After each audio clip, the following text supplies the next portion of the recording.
each other well, some wounds they never heal. But I shed my skin for our new shell. Broadcast. My favorite.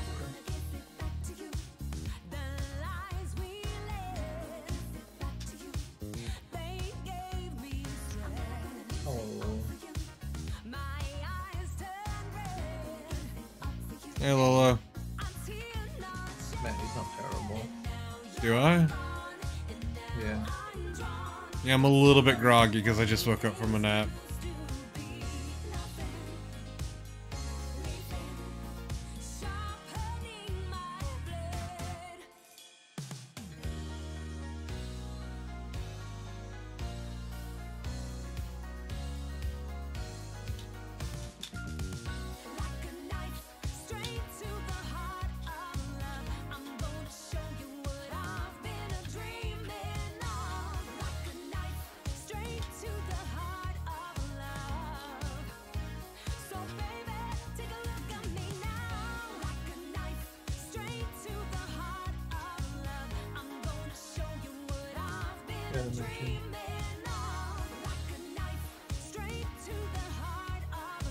Hey, Dementian.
Okay, I'm gonna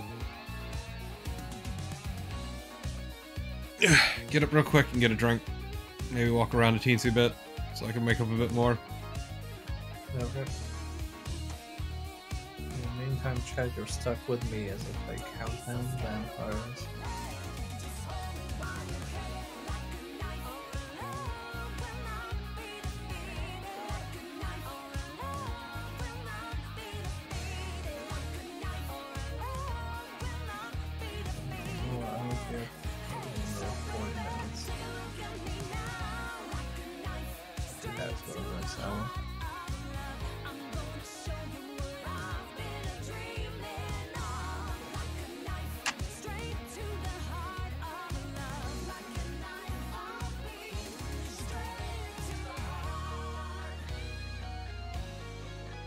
My microphone seems a bit low in the mix. Well, I haven't changed everything, so Torben needs to change stuff on his end.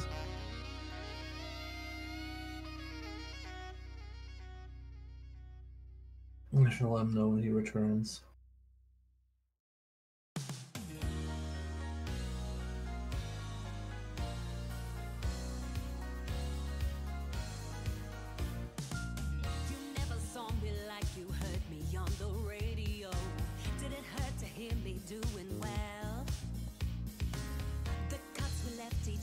Yeah, sure, great.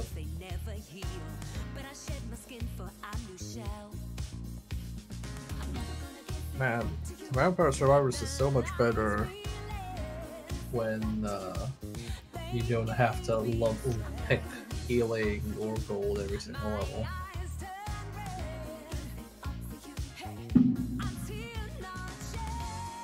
Best up is your game.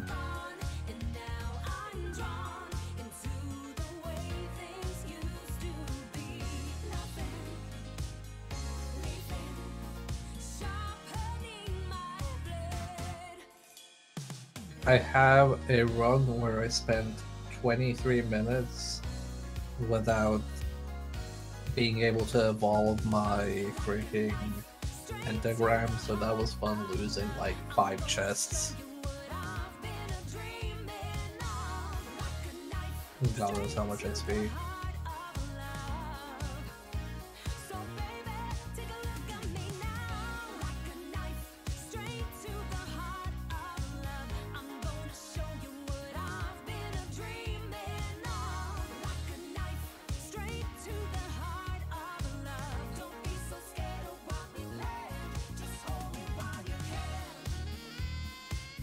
I think my game is having frame rate issues though.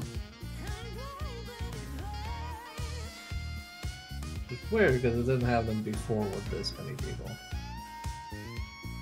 Stealth is jank as fuck. Yeah, I want to go back to Metro Exodus, but that first open area you go into was a real turnoff for me. I really did not enjoy it.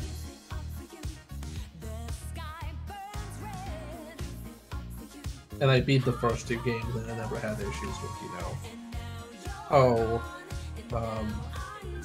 the game's getting boring or something. Like, no, I was always interesting in index. It's like, man, this first open area is kind of shit. And the boat is kind of shit, and the enemies take way too many fucking hits to die. I don't know, feels like the weakest first impression out of the Metro games.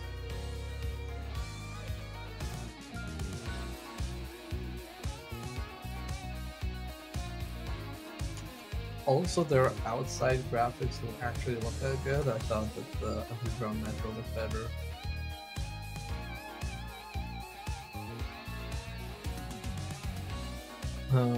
Yeah, I'm going for the achievements. I'm doing that map that's required for achievements. So, hey, Tyrion, I see you're a connoisseur of care level 0. Really, glad he got back to streaming again. MIA for a long time.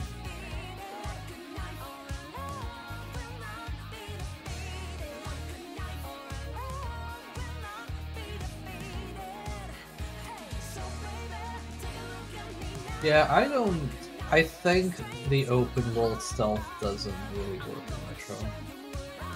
I think their corridor stealth that was very carefully handcrafted was pretty good. Yeah, I know people have said that. I can't do anything. Like, my volume settings are exactly the same, so if I mess with my settings now, then it's gonna mess with my stream. So, Torben needs to turn me on.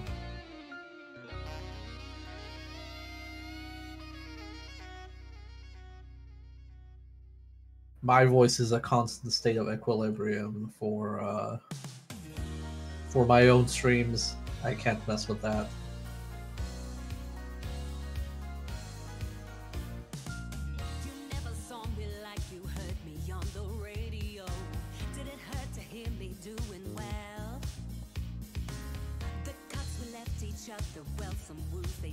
Okay, Chad, it's time for a discussion on how often I have to balance the hell out of Bear's audio.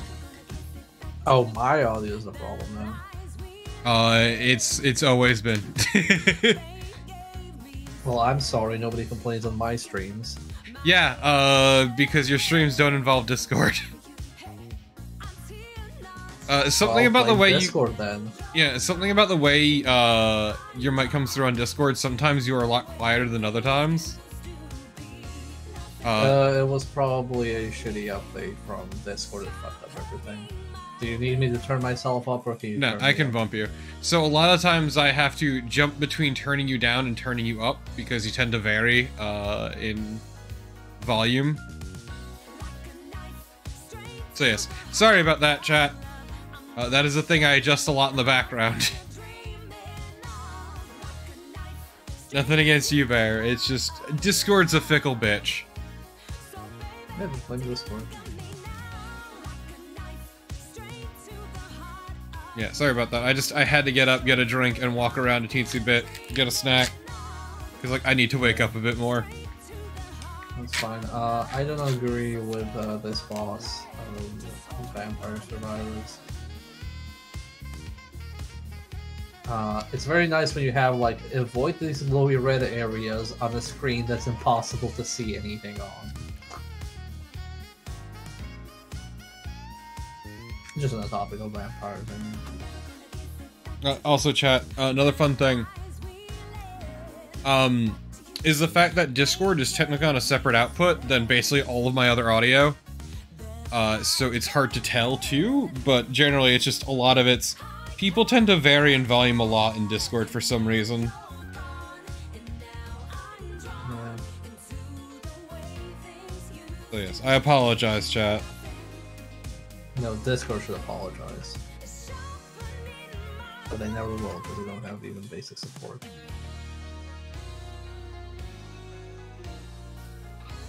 Woo, we seem to have made a bit of a fucky wucky.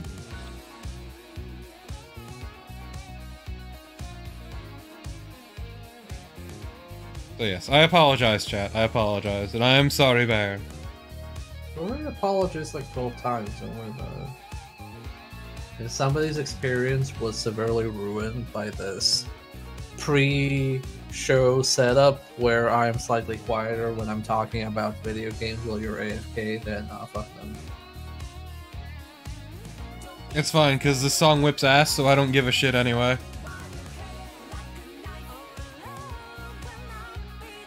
Haha, Nora, I took like a 45-minute nap. So I'm groggy as shit.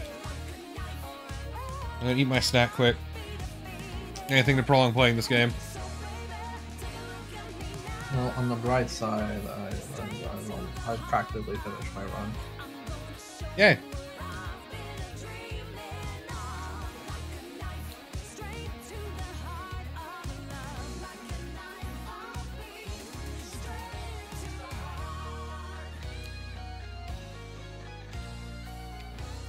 No, Wang. And the snack is just some flan. Wow, I heard those are dangerous. Only if you're a weakling. I mean, they deal damage to you in long run.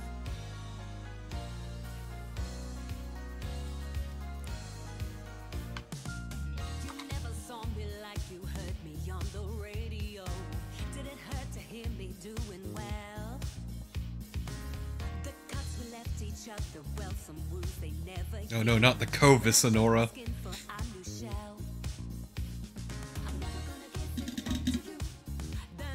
Okay.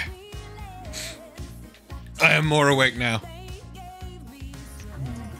Well, I will figure out how to unlock the final line in this fucking game some other time. Yeah, I needed some sugar. I'm just gonna post to you, Torpid, the visuals of the fucking fight, and you tell me if this is acceptable.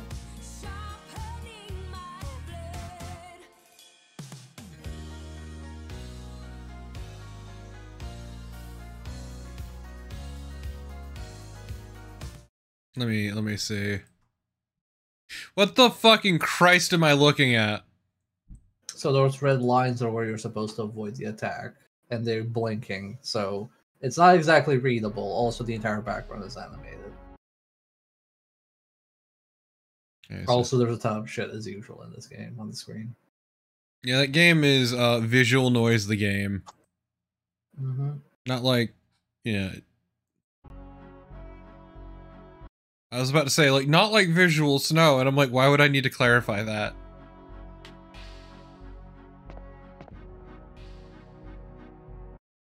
Okay. Sorry, chat. This game sometimes doesn't like to capture, so I had to test it out ahead of time, and Bear, I'll get you your side stream. No worries. Ugh.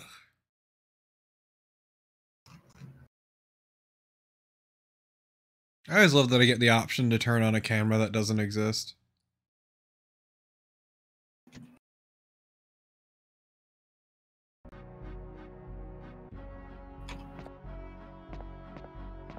Okay, so last we left off, what are my key cards? If I know my key cards, I know where we need to go. Damn. Anora, damn. How'd you get so cool? Okay, so we got Legan, I think.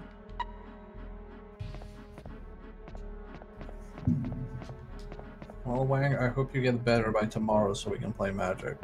And also so you can feel better. But more importantly, so you can play Magic. I didn't say that, you did. Thank you for covering for me. Yeah, somebody's gotta. Okay, let's see. So we activated the lift. I don't remember. Ugh. Being groggy I have isn't the guide helping. open. I have the guide if you're stuck. Yeah. Bear has full 3D rating. What? Yeah, I had an entire week of Dragon. It even debuted on this channel in 3D. Yeah, it was a Early secret bird debut. preview. Yeah, exactly. I don't advertise my debuts online like some mainstream VTuber. Help! I'm getting caught on geometry. Have fun with tank controls. I work at your stream hour. I'm just kidding. Why? Don't worry about it. I sleep at your stream hours, which is why in the blue moon when you see me log into your stream voice chat, you know probably it's time to go to bed.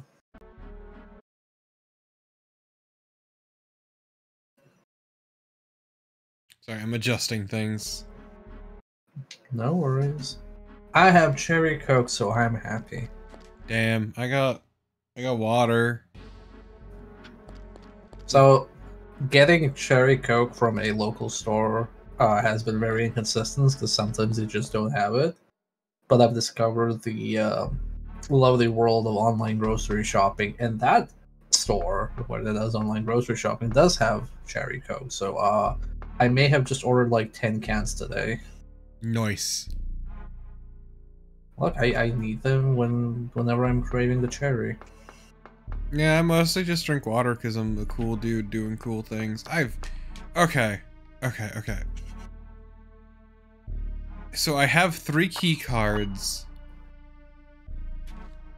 Yeah, isn't that you have to enter the 3 key cards for the dumb puzzle where you pick the word that says something like murder or whatever? I'm trying to figure out where that is.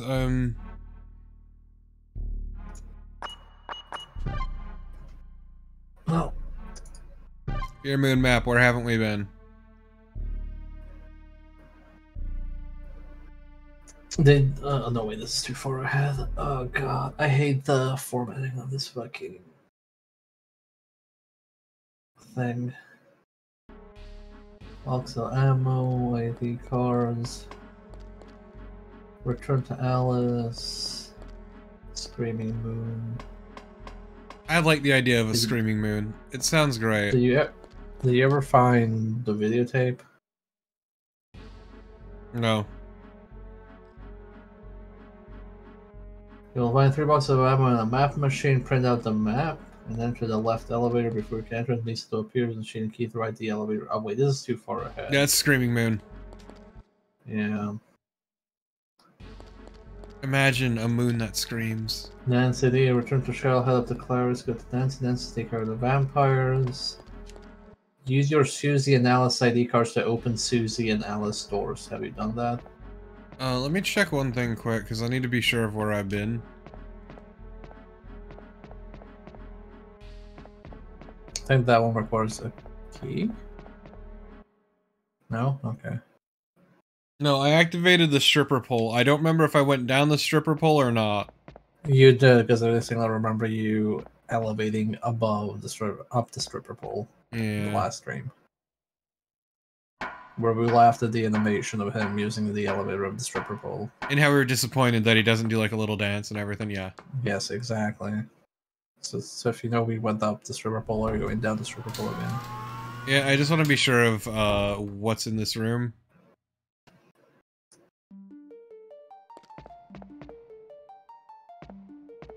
Okay, so yeah, we didn't actually go in here. That's where we left off, I think. No, you don't. Back room? Yeah, I just want to see if there's anything in this part first. Yeah, so that's where you use the 3 key cards, but if you use, you should have used them to unlock Hollis and Susie because you lose the key cards here. If you remember. Yeah. And then you're locked out of optional content. Who gives a fuck? I don't know, you might need resources like ammo and shit. Isn't it all fucking anesthetic darts down here? Let's see.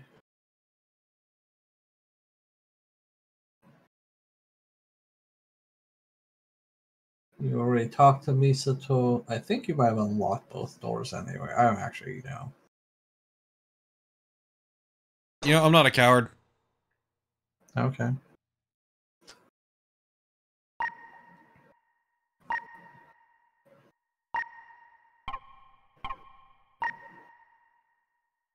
I like that all it takes from Nancy is the C.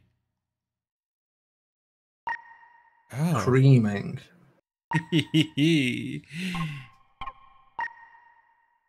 Oh, yeah, okay. So I You have to selected... do this in a certain order. Oh, I don't have the Susie, that's it.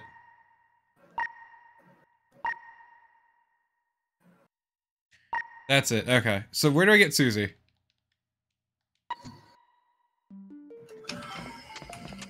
I love the creaming card.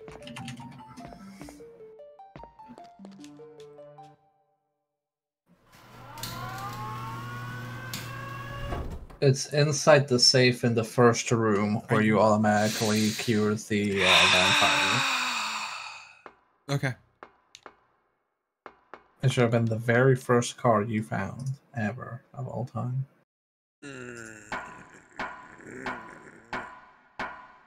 What kind of cream is on that card? Strawberry? I mean, yeah. Because it's red, like your blood.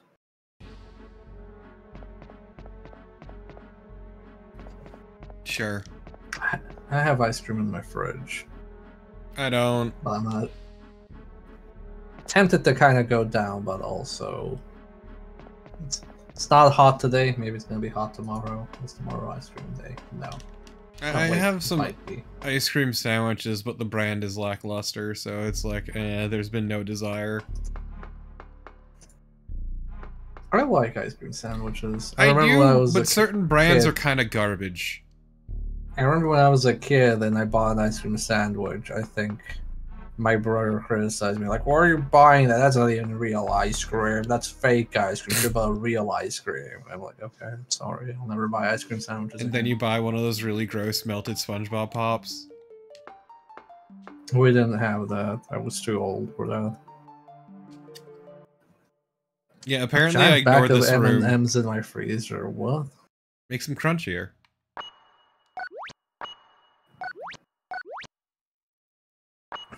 I actually have no clue what the ice cream brands here in Sweden are. I just buy ice cream. It's less a specific brand, and it's more like the store brand that was bought is garbage.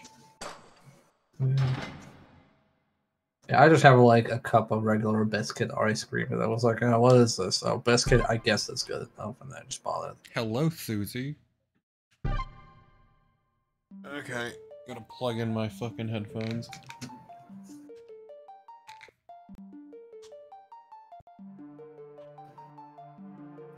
But yeah, no, so my problem is Anora, like, is store brand varies wildly in quality. So, like, certain store brands will be actually pretty decent, and others will be kind of garbage, like the ones that we have here currently, and it's... there's no desire to eat them. It's the texture of the exterior just feels bad.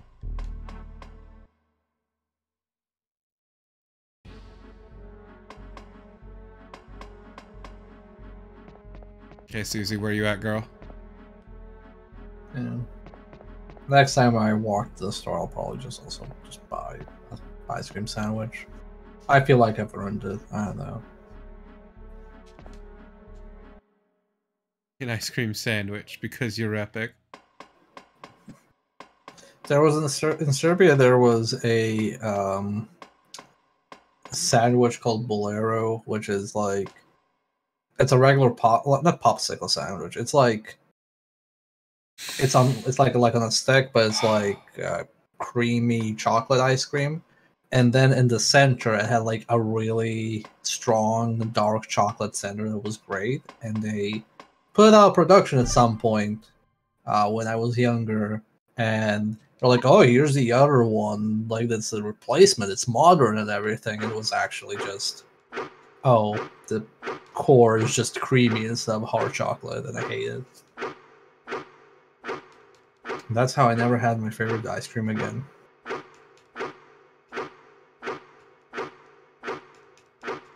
You're gonna open that door? I can't open the door. It doesn't have electricity. Yeah, then you remember this. But you should have just opened this door so you have it open for later. I thought I need the Susie card to get into that door. No, you need a Susie card to open this door, I think. Like this hallway, but not that door. I don't actually remember. This is all very convoluted, Torpid. I don't know. It's just very difficult. I'm not awake enough to give a fuck. I'm burning these cards. They're going in the trash where they belong. The ones when we played the first playthrough wasn't something like the cards didn't even match up with the doors they open. It's more like they open one side, but the other side didn't matter. Nothing matters. It don't matter. None of this matters. Also, I disagree. Anora, the Great Value ones are terrible. Just the outside just doesn't feel great. I've had better. I've definitely had better. Okay, whatever. Goodbye, cards! I fucking hate all of you.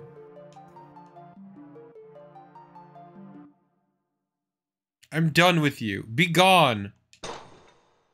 Back to the Shadow Realm where you belong.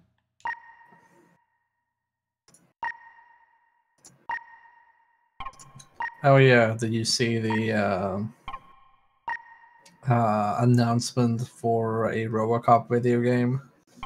No. It looks pretty dope. Okay, so I thought you were going to talk about the Yu-Gi-Oh! Creator thing. No, I didn't want to bring the mood down. Thanks, Torvid. I'm sorry. I wanted to talk about RoboCop shooting that man in the dick and how you can do that in the video game now. Hell yeah. Look, man, it's just I mentioned the Shadow Realm, so I thought you were going to bring that up. I mean, it's very tragic because Yu-Gi-Oh! is a very influential franchise, and I have not heard anything terrible about the creator, so yeah, it sucks. Oh, fuck. Nope. Nope, go away. Yeah, he died at the age of 60. They just found his body floating off the shore of, I think Nago in the Okinawa prefecture. He might have had other health complications while swimming and then got him to drown. Yeah, he was snorkeling, so maybe, yeah. Yeah, because a relative of mine passed away or died when I think they got a heart attack while swimming and they drowned. Yeah, no, the police haven't stated. Oh, that's right. I achieved a singular thing. One fucking thing.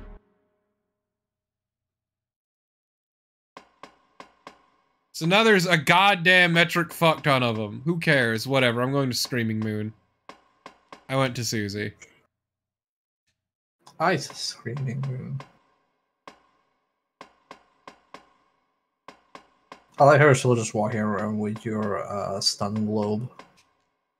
The stun globe is better than the anesthetic darts, and I don't have enough ammo for the shotgun to be firing that willy-nilly. Mm-hmm. Don't worry, soon you'll be swimming in ammo.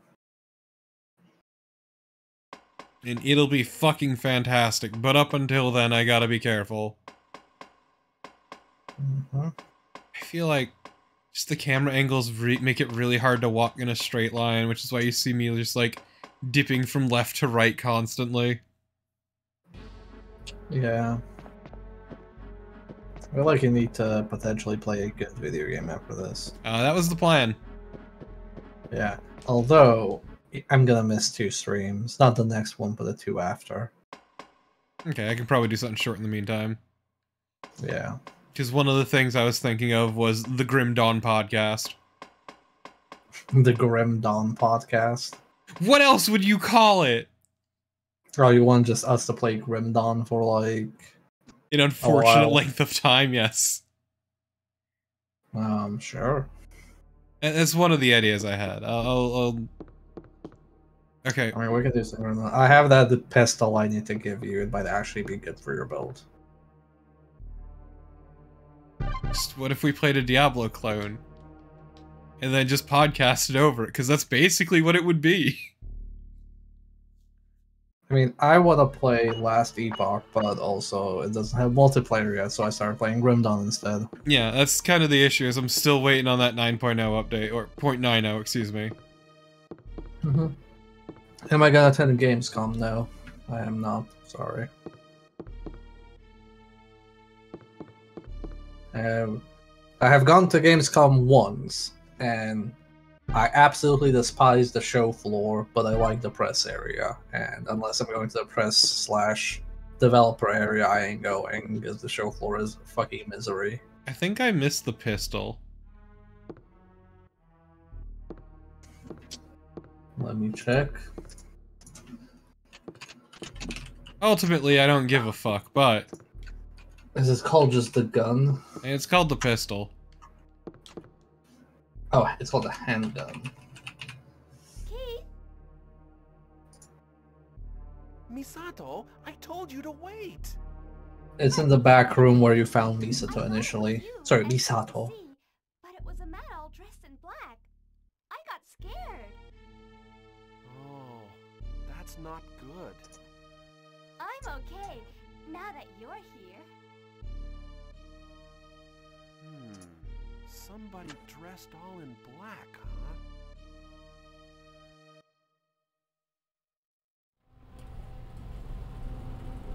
I think this is new.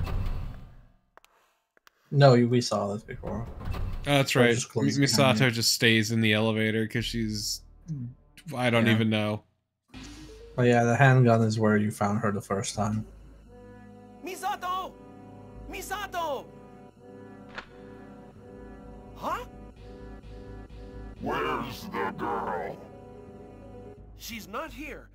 I'm looking for her too. The countdown is beginning. I almost made an AI2 Countdown? joke, but I'm What showing are you restraint. talking about? Don't take your eyes off that girl for a second. Too late. Here What it are is. you talking Oh about? no. Wang! That's the man in black. I'm gonna slap Wang. Oh. Oh no, is there a character in AI2 called Terror? Oh wow. Wow, I can't believe that got spoiled. I'm upset. I know. I'm sorry, Marathian, you can't ban Wang. I trust Wang in most things, but sometimes. Thankfully, Can't believe Wang just ruined AI the Somnium Files 2 for me. please, it's called AI, the Somnium Files, Nirvana Initiative. There's no 2. Yeah. It goes out of its way to remind you that you don't need to play the first game to play this one, so it's not entirely a sequel, thank you. That's bullshit. It is bullshit. But, regardless... That's marketing speak for how do we convince people to buy this game, because sequels usually do worse unless the first game is hyper successful. I know, we're not gonna call it a sequel, but it is. Shut the fuck up. It's not. Don't ever tell anyone it's a sequel. Let me... Okay, there we go.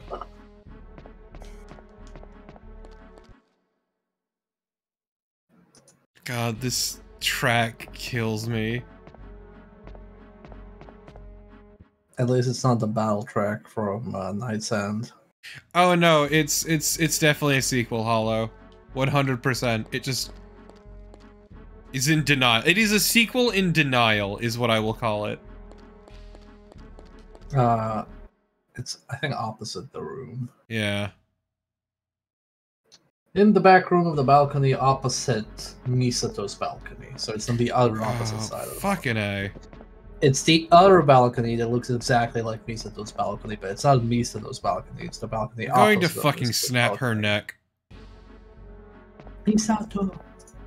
Misato! He yells as he snaps her neck. Just fucking spins it around like a top. Misato, Yusato? We Sato. He, she, we, they, Sato. They Sato.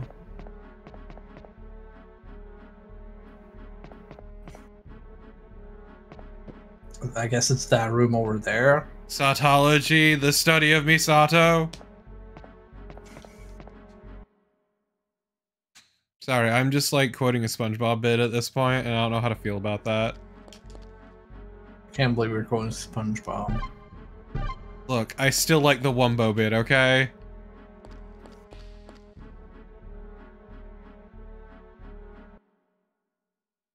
It's great because I view SpongeBob as one of them newer cartoons because it was basically a thing like after I stopped actively watching TV. But actually, it's, you know, it's ancient, actually. Literal decades old. Yeah.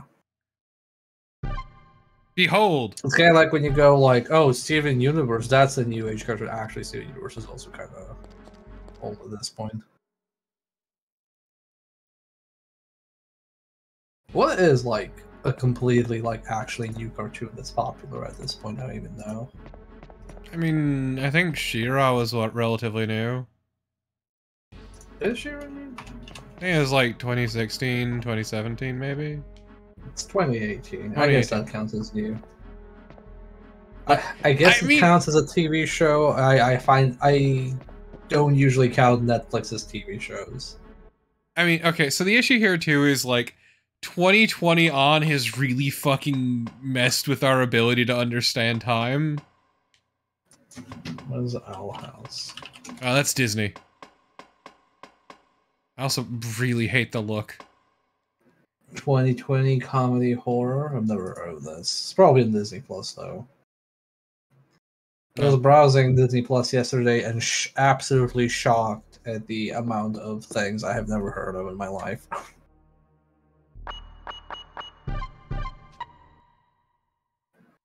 Amphibia.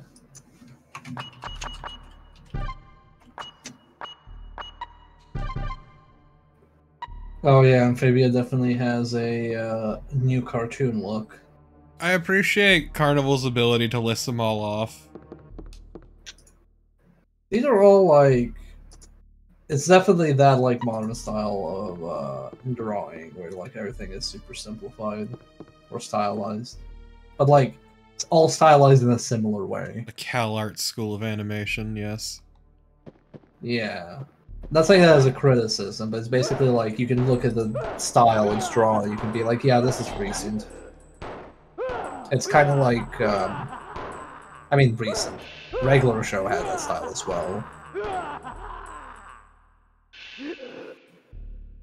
Yeah, my favorite thing about browsing Disney Plus yesterday was they have a playlist for you to prepare for Thor Ragnarok, and it's like 20 hours worth of movies because it's every Thor movie and every spin-off and Marvel thing he shows up in.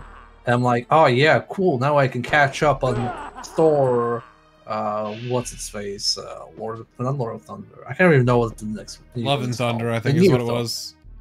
Love and Thunder, yes. You can catch up on Love and Thunder now by watching 20 hours worth of video.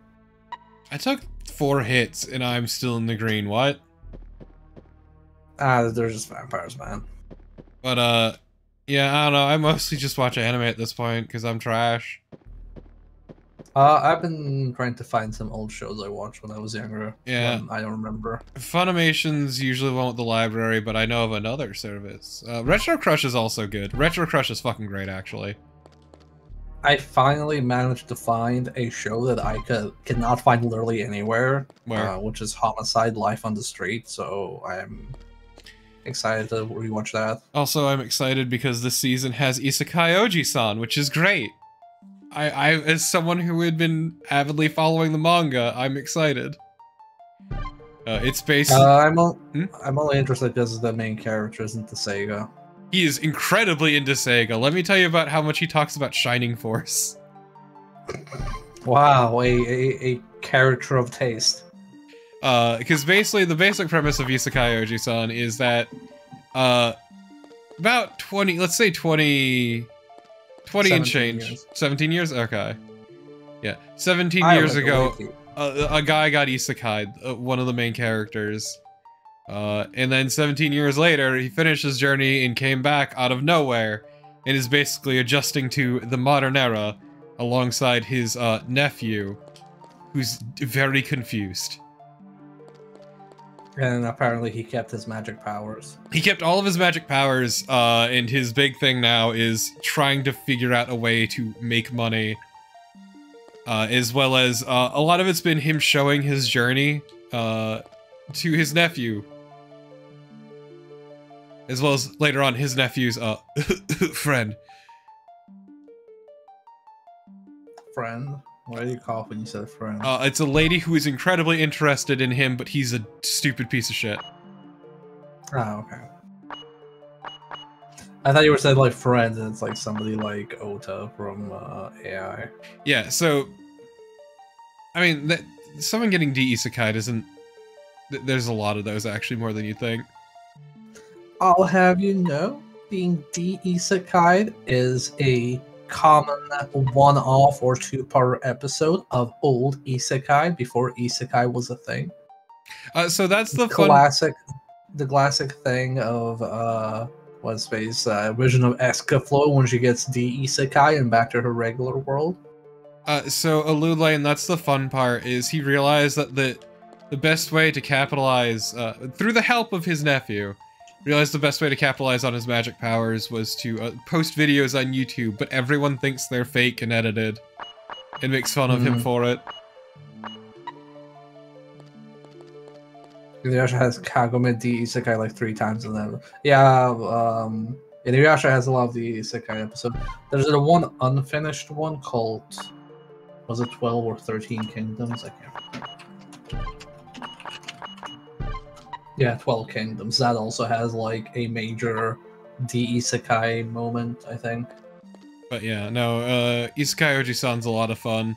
It's also great because,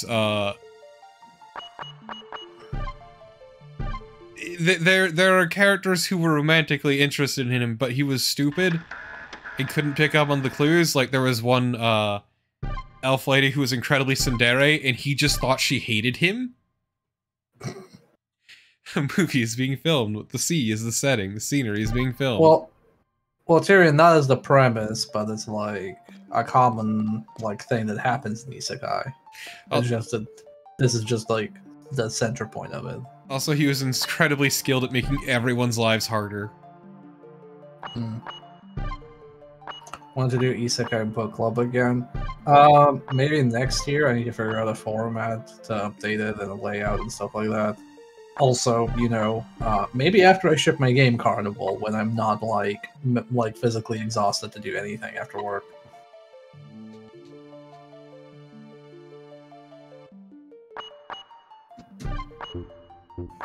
The main character, the uncle, is also very ugly. So a big point at the start was people trying to chase him off. Okay, let's see. I've got my guns ready. I put away the anesthetics because I've officially reached a point where I don't need to give a fuck. Let's go mow down some vampires. I almost said zombies. Vampires.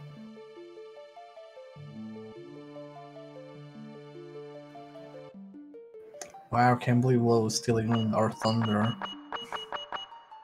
Also, how come you haven't done Captain N yet on Media Delta? I would have assumed you would have. Because Lolo has been dancing around it for a long time because he doesn't actually want to do it. You watched a ton of other shit. Yes, it's true. I am not denying this. So technically, for Media Delta, you can do Vincent Price movies, right? Because there are Scooby-Doo video games, and then there's a cartoon of Scooby-Doo starring Vincent Price in a major role. So technically, you just do Vincent Price movies.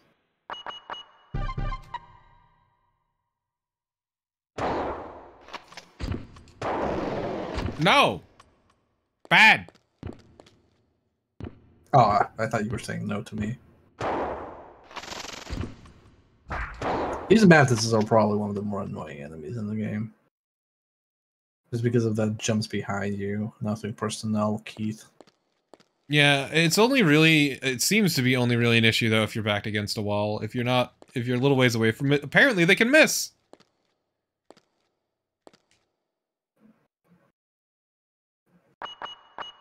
Still less so stretched than some reviews. Yeah. The actual answer is Lolo does whatever the fuck he wants.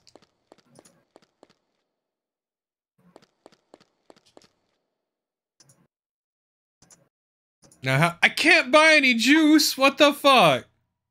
Whoa, Chorpet, I am actually in shock. You What? posted the tweet for this stream, but you put the link in the Yeah, tweet? I didn't give a fuck. That's the answer. I'm tired and I'm groggy as shit. I've been getting really bad sleep lately, and today was like my most at 6 hours, but I'm still fucking working off a nasty sleep debt. So I've been getting weird naps lately too. It's been awful. Well, I hope you feel better soon. Same. Because you deserve it. I hate that when you say that, all my brain can think is here's a chalky milk cause you're epic. I mean, go on, Epic. It doesn't matter, Lolo. I just do it out of habit at this point. Yeah, I don't actually care because most of the people who watch my streams are people who either already watch me or see me recommended on their Twitch channel. They're like, "Oh my god, is that a bear?" And then they check it and see I'm a bear. Or see that I'm a dragon. And they're like, "Wow, this sucks. That's not a bear. False advertising." And leave. I was gonna say, how many times do you get asked, why are you a dragon? Every Sunday. Oh no. Sometimes on Thursdays. Why are you a dragon? I don't know. Why are you an asshole?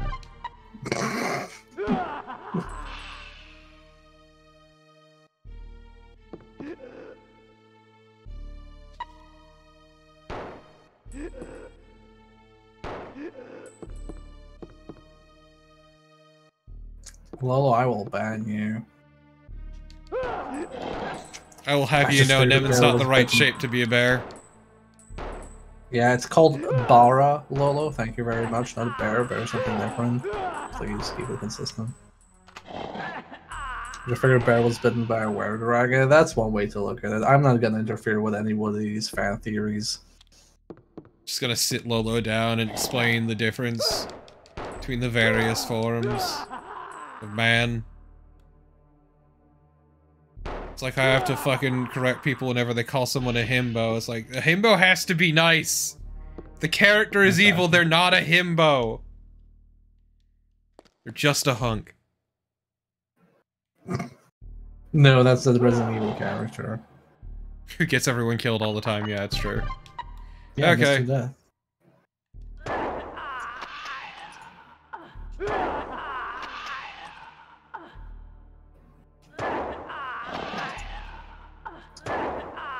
It's just a hunk. Nega himbo. Shin himbo. No.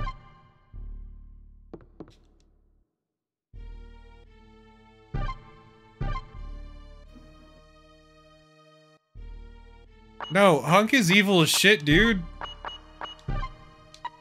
He is literally called Mr. Death, and he has helped cause several incidents and also murder for corporations. So he's not only like evil, he's a sellout. Yeah, if you want a baseline for what a himbo is, just look at Kronk from Emperor's New Groove. Yeah, that's a himbo. Well, he works for an evil person, but he's not evil himself. 'cause At he's heart, dumb. he's a good person. He's just dumb, yeah. No, he's... Doesn't he like it? Doesn't he end up being good by the end of it? Yes. Yeah. Kronk is the platonic himbo, if you would. The platonic himbo. The platonic ideal of the himbo.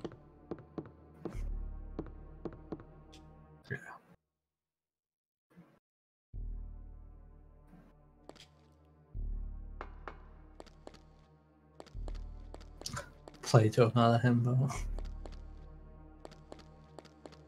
Now I'm just imagining somebody showing something that fits into the definition of a himbo and saying, "Behold, a himbo." Look, I don't need to go into discussion the difference between a himbo, a hunk, what is it? A twink, a twunk, and a femboy, and just also where bears fit in. Like, I don't need to go through this. Oh, you mean bears in general, not me. Okay. Yeah, I would yeah. appreciate No. if you don't try to throw me in one of those baskets. It's weird. I mean, you're Is Major barefoot. Glory a himbo Major Glory. from Dexter's Laboratory Yeah. and Justice Friends? No, Or he as seems well- pretty actually- on the level. No, Valhallan, he's a himbo. No, he's a twunk. He's a twunk? Okay. Is Goku a himbo? Yes, probably. No, he's just an idiot. Actually, I wouldn't say even that Goku is kind. Goku is kind of a sociopath. Yeah, Goku only cares about fighting people, not actually helping people. Just helping people is like a secondary thing that happens to come about of his desire to fight.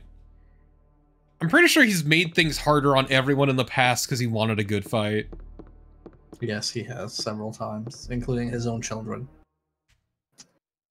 Yeah, Goku's terrible, actually, everyone. I'm gonna let you out a secret. Goku's actually fucking awful. Goku kills people all the time! He does it so often, doesn't like killing. Trying to think. Shit, what was I gonna ask about? Which category is Zoro from One Piece? I know he's not a himbo, but what is he technically? He's a little too lanky to be a hunk. Yeah, he's not a hunk. But then again, everybody. Well, no, actually, I was about to say everybody in that show is lanky. All the human people, all the people are lanky that aren't And like evil. He doesn't really fit in the pretty boy territory either. Mostly because he scowls a lot. Yeah, I was gonna say. He looks identical to Sanji. Like everybody has the same face in that. There's like 4 faces in One Piece. I disagree, Shark Vega, because like Hellboy is pretty smart, all things considered. Yeah, Hellboy's pretty smart.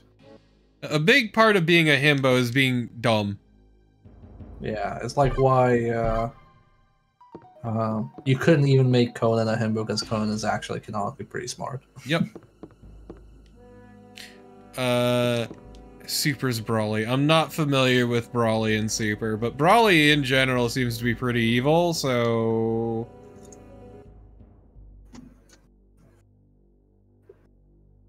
Super Brawly is a himbo. I will trust Morathian. I wouldn't, but sure. Oh, okay. Oh, he's not evil in the Super. Okay. Okay, so I will disagree, Shark Vega. You need to, yeah, okay. You need to specify which Knuckles. Sonic Boom Sonic Knuckles Boom is a Knuckles. himbo. Yes. Yes, as Lolo said, the big qualifiers for himbo is nice, dumb, and hunky.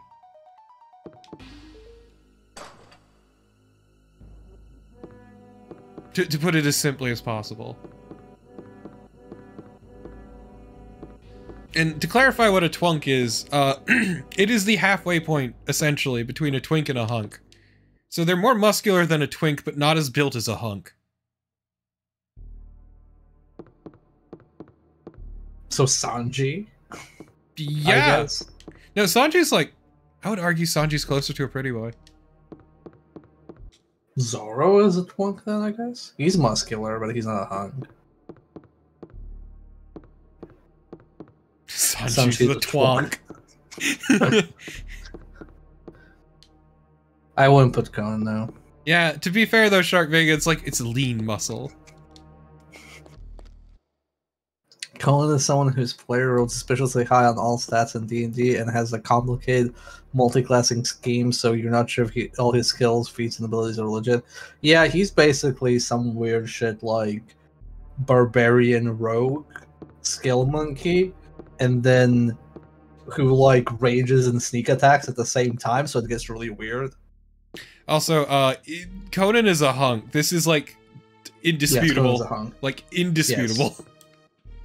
Yes, he can't be a himbo because he's not dumb.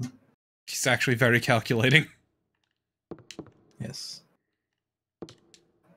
Zora's far from being dumb, he just had a shit sense of retention. I forgot that was the gimmick. But yeah, no. Conan is 100% a Barbaroque, which is actually a very real and viable build, and very stupid. Yes. I actually played it in D&D, not even like a Pathfinder. I didn't like even multi-class. It was just, oh, it's a werewolf. Speaking of a hunks, actually, this werewolf looks terrible. It does. It looks really awful. Like, what is going on with its everything?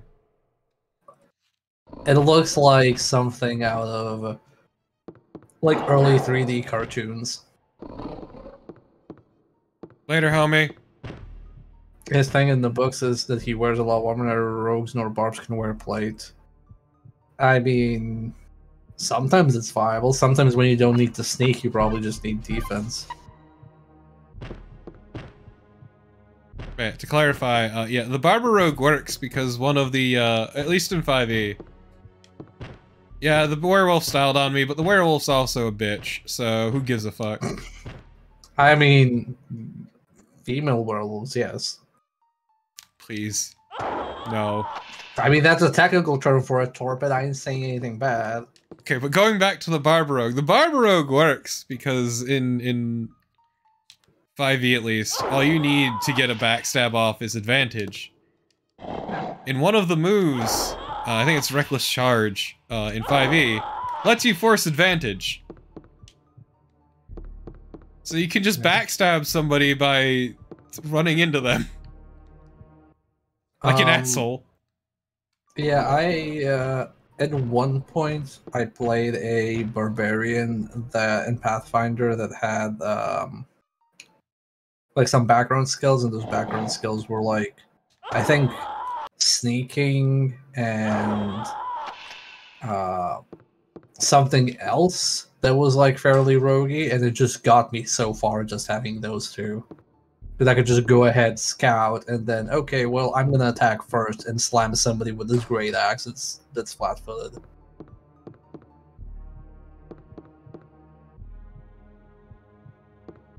Yes. Need a finesse weapon for backstab. I mean, you can rage with a like dagger. Also, more Just look weapons at have the finesse. Jungle Fighter. Yeah, as I say, more weapons have finesse than you'd think.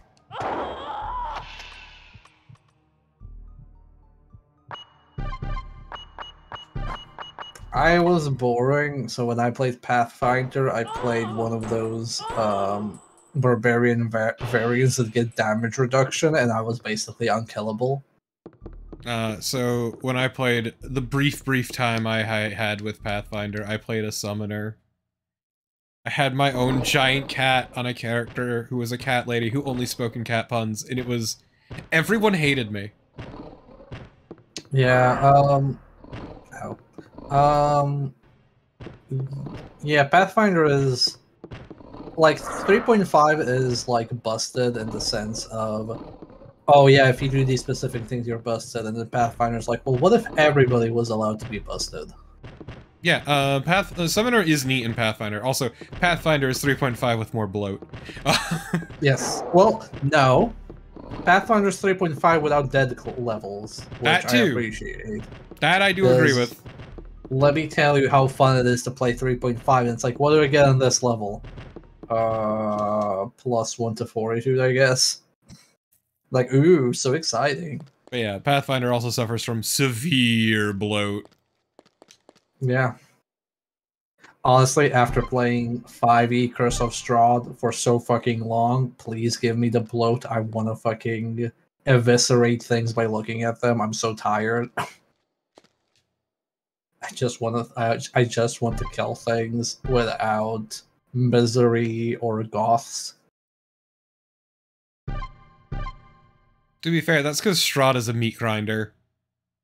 It is, and I've been playing it for like 4 years, being a meat ground.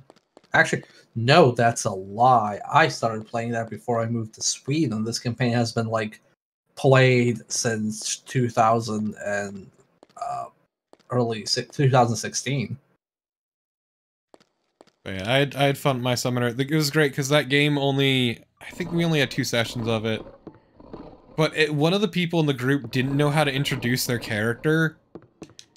Like, they didn't have any idea, so my character was at one point getting some information, I think it was at like a bar or something. Or was it? No, she was just eating food. She was just enjoying herself and having a normal day. And then the other party member fucking shot a dude dead in the middle of the bar. So everyone was fleeing, including myself, and then they tried stalking me, so I dazed them and ran away.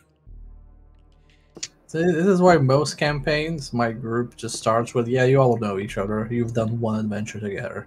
That's it. Shot a man dead in the middle of a bar.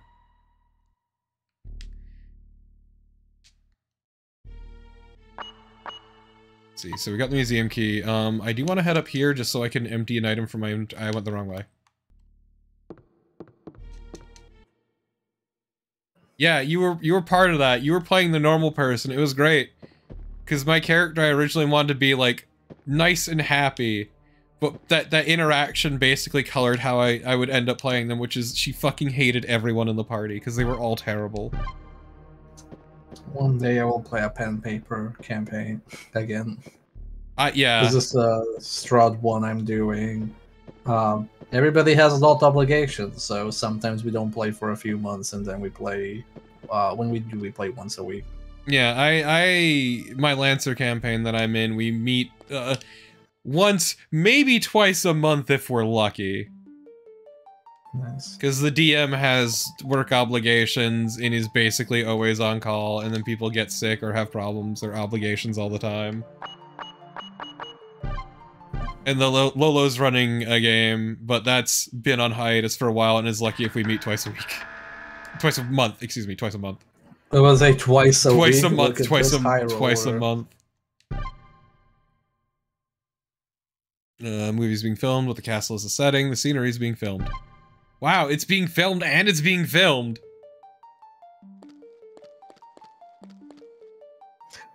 So, here's my, lamentation, or suffering. Curse of Strahd, I was like, oh, this is a meat grinder, so we're gonna, just play a few sessions and I'm probably gonna wipe, because I know that Curse of Strahd is pretty difficult. So I just made a throwaway character, like a barbarian. I've been playing this throwaway character for 7 years now. Sorry, 6 years now. And I'm like, if I knew this was going to be for 6 years, I would have definitely not rolled a barbarian. Yeah, the barbarian's pretty mindless. Literally only rolled it because I was like, we're going to die in like probably, like 3 levels. We're going to wipe or something. Yeah, no, barbarian is very, very mindless. It's not even that as barbarian is mindless, is that one of the campaigns before I play a barbarian, and I will rather just roll the class I have not played before, because there are a bunch of classes I haven't played. So I played a lot of bard, so I'm good at that. I played a lot of cleric, so I'm good at that. I played a lot of barbarian, and now I played even more barbarian. And I kind of want to roll something that's, something different. I can't find an arcane class that I actually enjoy, but I want to at least like roll a different type of like fighter. I mean, my barbarian character is pretty fine. Like, my character's pretty developed. That's not the problem. It's just, most of my mechanics are attack, do the power attack equivalent, hope it lands, also rage to give everybody advantage in melee. Yeah, last time I even intentionally picked totems that make me weaker because I was convinced we were gonna die, and now we haven't. So I'm fighting like with a suboptimal barbarian build. Yeah, it's I'm just reminded of when I went the wrong way.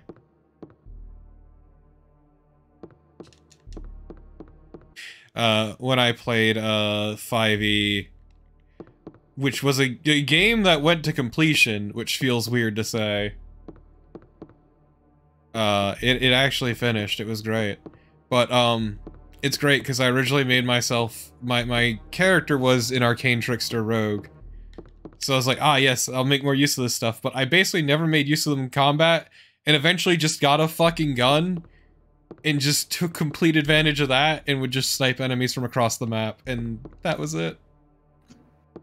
So, the three longest characters I've had is a cleric of Gond in Forgotten Realms who has access to smoke powder, so I have firearms, and he's like a tinker and inventor. But his entire backstory is he has horrible charisma, and he just wants to get his inventions and like shit done, and people keep interrupting him, and he hates that.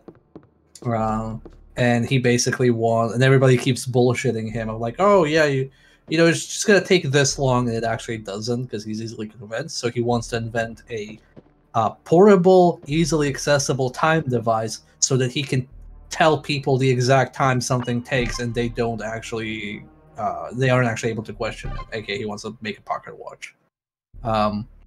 But that group is like true neutral mercenary to the core, as in somebody hires us to, like, I don't know, stop a group of vampires, and we're like, yeah, sure, we can stop a group of vampires, and we end up setting fire to the entire area, and they're like, oh my god, you burned down the crops and like the forest, and like this area can't be lived in anymore. And it's like, yeah, but technically the vampires are dead, so we did our job, no pay up.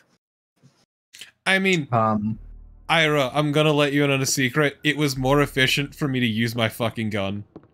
To hide and use my gun. So, the main thing that happened with that group is every time we had a big bad evil dude, they got away. So we killed all their minions, all their summons, we stopped the plan, we do everything, but they always slip away. It was kind of like almost ridiculous. And at one point we were like, okay, this is gonna come back to bite us.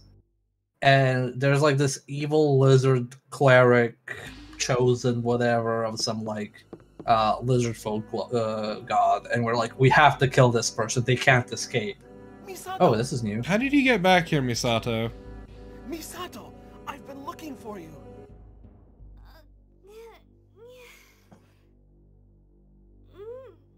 My problem with D&D is because of action economy, utility spells don't feel as good or useful.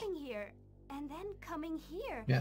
So I was gonna say, so we've killed that cleric, and then at one point we find out that so the vampire. Oh, I forgot this line. What's the matter? Hey, what's going on?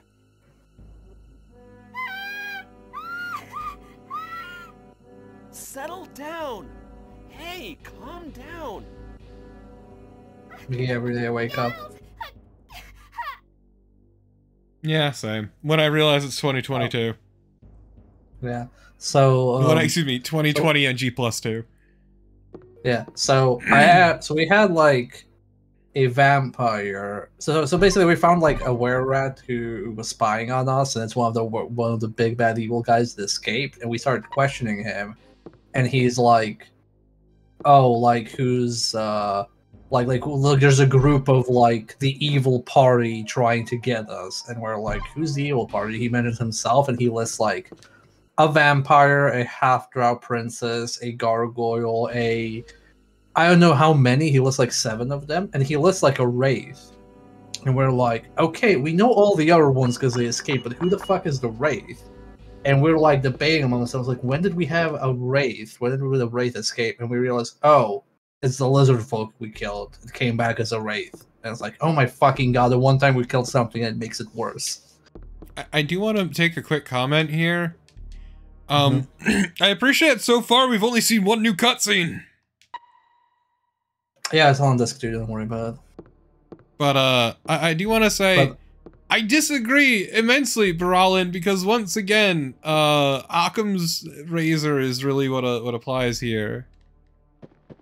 It is like the most, or you could say, the shortest way to a destination is a straight line, which is murder harder in D&D 5e, because action economy. Once again, you only get one action, one bonus action, one move.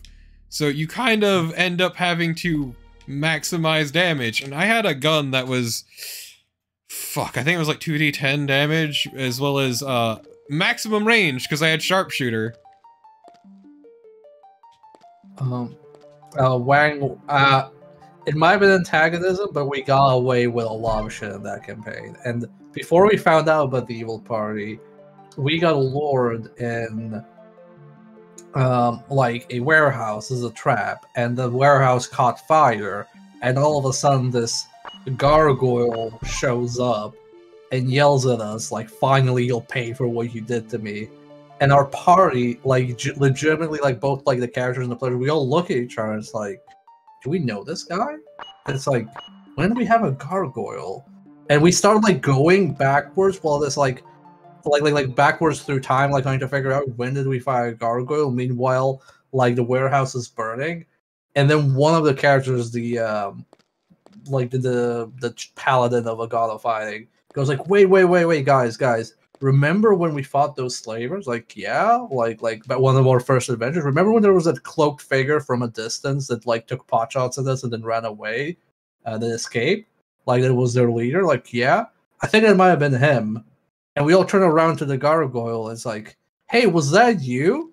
And meanwhile, the entire time the gargoyle was just staring at us in disbelief and just screams, "Yes, it was me." It's like, oh, okay, cool. Okay, I shoot him. Okay, so to clarify, Baralin, Ira, you're completely missing my point. I'm not talking about getting around combat, or utility outside of combat. I'm talking about utility in combat. I think that's why you need more spells that leverage stuff like minor actions, like actions that don't cost movement or take away a combat action as well. And I don't know how many spells do that in 5e. The problem is you only get one bonus action. Yeah, and that's used up by a tax opportunity as well. Yep.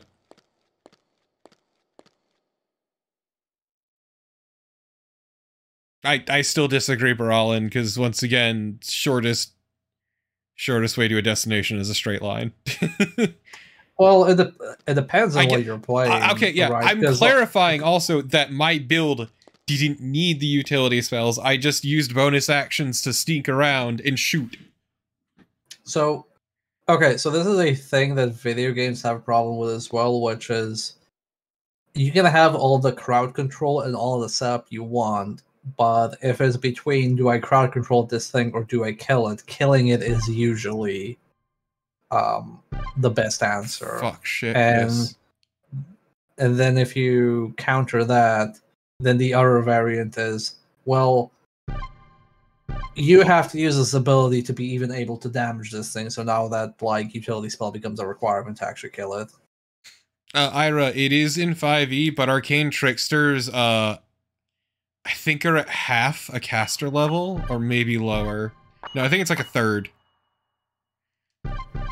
Yeah, death is the strongest form of crowd control. It's something I have to deal with at work as well, when we're so like, okay, well, you know, you can slow this down, you can like do all of these things, but how do you make it worth it as opposed to just having a thing that kills them?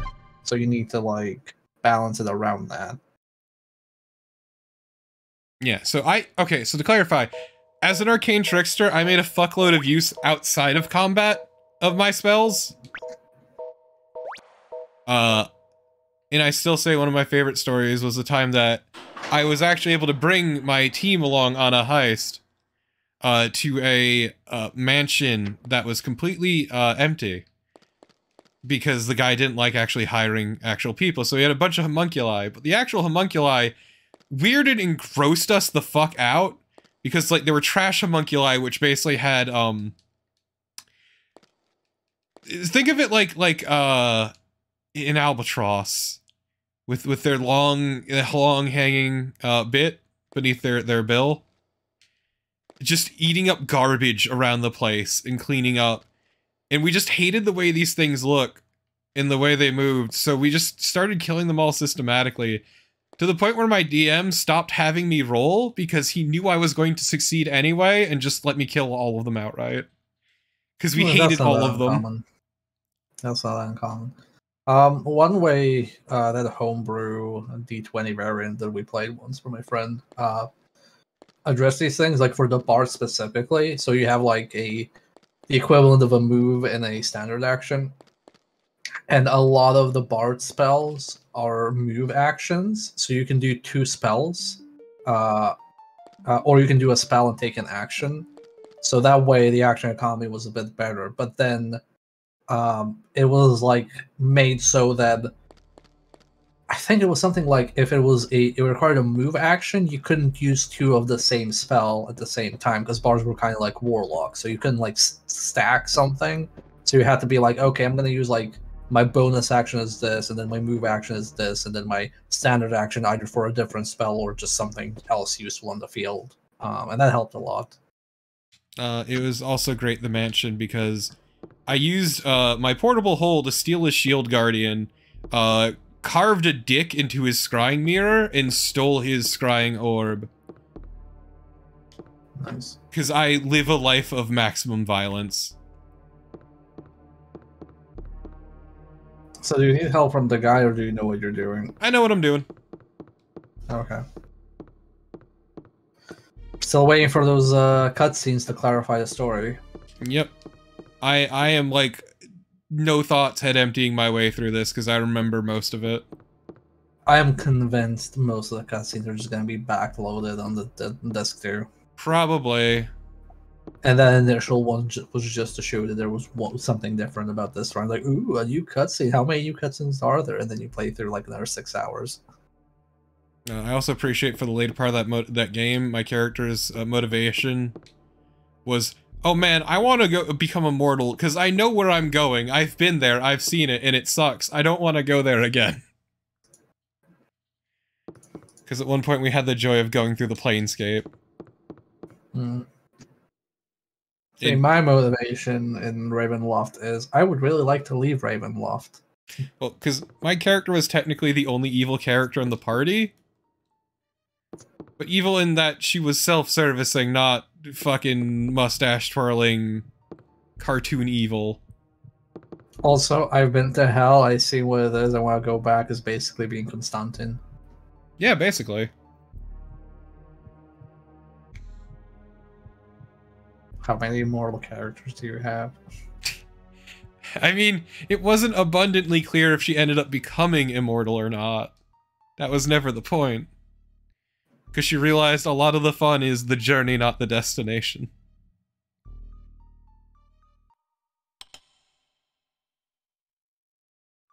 Which is why she went to space with her space pirate girlfriend.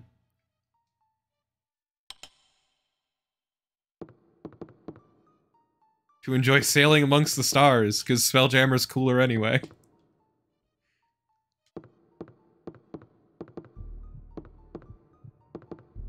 Whereas everyone else just stayed on the planet and was like, hey, I'm gonna try to improve things here. I'm gonna make my country better, I'm gonna make a fucking dojo or monastery or whatever, I'm gonna improve my city. And here I am just like, fuck that shit, I'm going to space!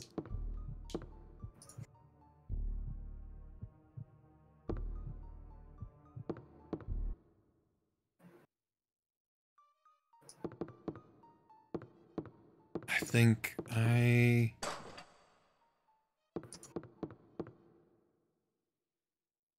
Just like... What if space with girlfriend?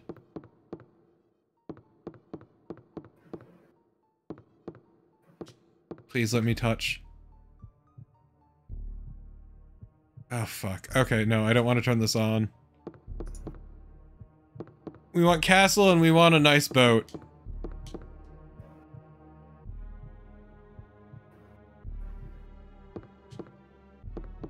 Please, let me touch.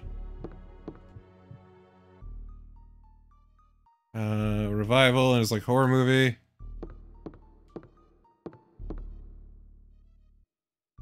Settings a town. No, we want castle.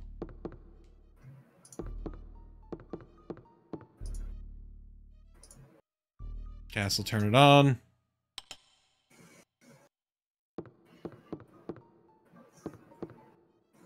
Is it thinking really? of the song "King of My Castle"? Does it just spell it out for me? Yeah. Okay. Well, it just gives you a solution. Just handed me the solution on a silver fucking platter. Okay, I'm gonna step away for just a moment. I'll miss you. I miss him already, chat. Rest in peace. Man, pen and paper is a lot of fun.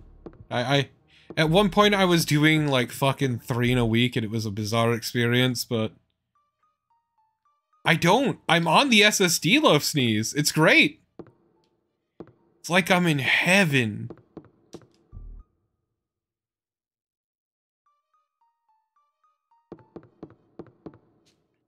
But yeah, no, it was a lot of fun.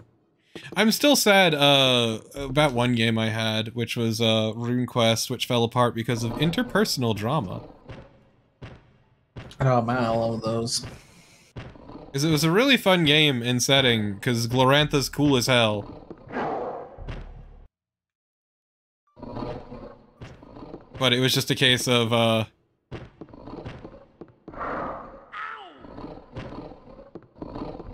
just shit. Basically, things that were stewing under the surface finally coming to a head. Over something really, honestly mundane. But it was just the culmination of a bunch of other bullshit. That's slowly been stewing. And it's a shame, but whatever.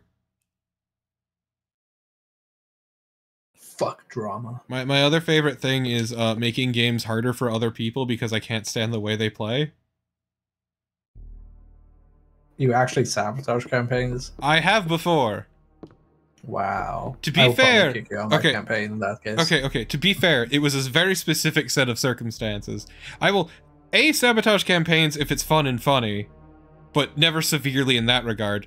The time that I genuinely sabotaged a campaign was the time that a player was trying to metagame and be smarter than the system, and basically circumvent the entire concept of the game. Well, I will kick that player, but also I've had so much bad experiences with people sabotaging games and DMs being like, well, that's how their character is, I guess that works, and it's like, yeah, and you literally just ruined the campaign for everybody else. Oh, no. If I ever do any sort of, like, little bit of sabotage like that, it is very minor. I will never do something that's just not fun for other people. Yeah, okay. I have my eye on you. Okay. For the unlikely event that Look, I actually host a campaign again. Just ask Lolo. But, yeah, no, it was... Basically, we were playing the Aliens tabletop RPG. And this person in question essentially tried to circumvent the entire thing by being way smarter than the game and system. And, you know, prevent the alien stuff from happening in the first place. I see that that person has not seen Princess Tutu, because I, as a DM, would just reinforce the I am the author and you're gonna get sadly railroaded into the premise. Oh, it's fine. Me and the DM worked together to essentially sabotage the shit out of them. I'm guessing they were like, no, we should not investigate this place because it has aliens, therefore the campaign will never start. Oh no, it was disposing of the alien stuff as quickly as possible without even, like, investigating it. The second something went even remotely wrong. Well, you see, then all the other players should go, yeah, but I'm getting paid money to bring this back. Why are you being so paranoid? Do you not like money? So, basically, it was great because, yes, enter the password. This one is, I think, Monday. Yeah. Would Whaley Yutani really lie to us? That's ridiculous. Yeah. I worked for them for 15 years. My dad worked with him for 15 years before he mysteriously vanished. So, one of the characters on the team was employed by Weyland Yutani to bring that shit back. But my character was also just a nice dude who didn't want to sacrifice one of his fellow coworkers. The entire joke of my character, too, was the fact that he was basically a walking pile of death flags. And he was the one who killed the alien and came out untouched. Is it not Monday? It is, but you might have gotten the wrong card. Okay, but to be fair, Lolo, it was funny. And nobody spotted me. Did you try the other card? Oh no, plug in disc A, okay. And that's what it was, Ira. It was official too.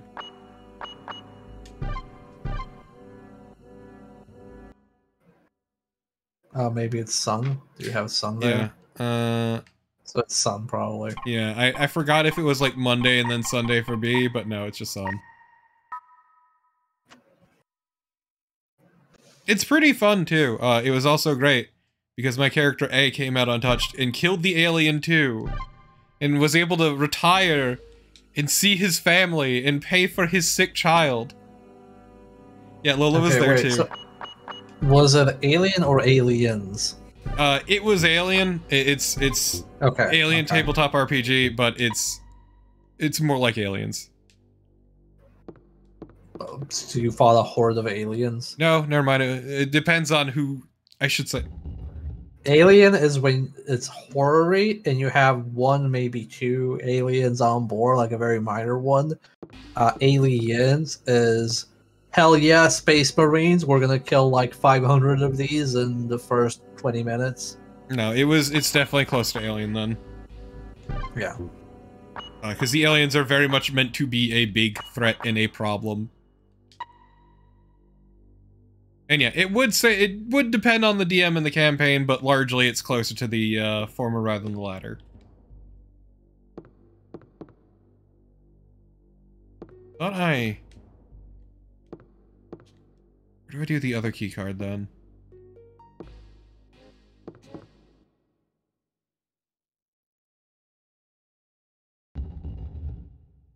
In 1 week, first day be Sunday.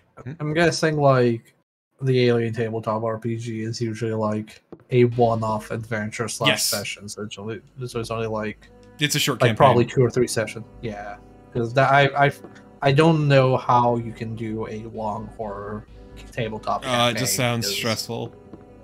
Well, it's like and tedious. People die, so you need the threat of dying for there to be a risk. And if somebody dies early, then what they set out like the rest of the campaign or immediately roll somebody.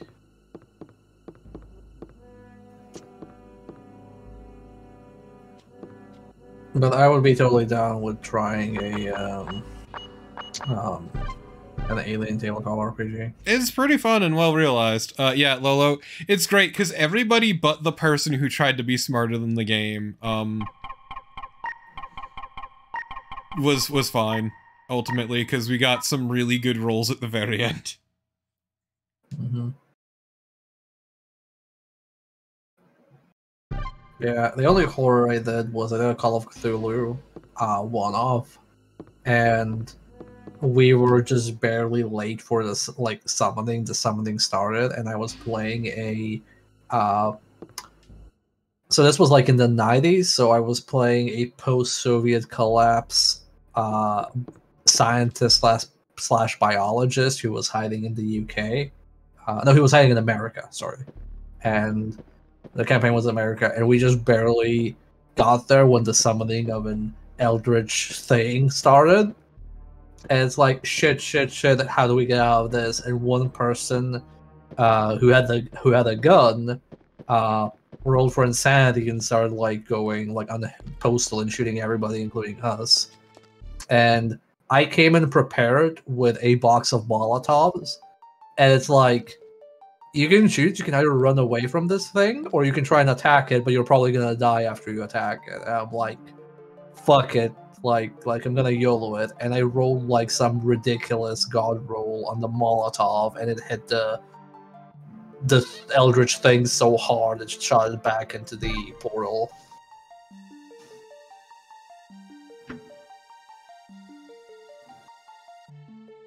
Now I'm just reminded of, someone mentioned Starfinder earlier, and once again, there have been a bunch of campaigns I've been in or around that, like, didn't get past a session for a number of reasons, but I still fondly remember the Starfinder character I made, which was Punished Scuffums was the name. Because, one of the races is basically, if memory serves, it was like hamster people, and one of their abilities was to stuff shit in their cheeks. So my character was basically a stealthy sniper who kept all the parts to his sniper rifle in his mouth and would assemble it on site. That's pretty good. He was also the quartermaster and would bring out everyone's gear in his cheeks. Everyone hated it. Every time my group of friends tried to play Call of Cthulhu, we would get horrendously bad rolls and would die almost immediately. Yeah, it's Call of Cthulhu. Yeah. Yeah, I think I prefer playing Call of Cthulhu board games than tabletop RPGs or stuff like that's almost a tabletop RPG, but it's actually a board game, like what's called House on the Haunted Hill and stuff like that. That was also great because Punished Scuffums had lost a hand and had a mechanical hand, but it was just a normal human hand.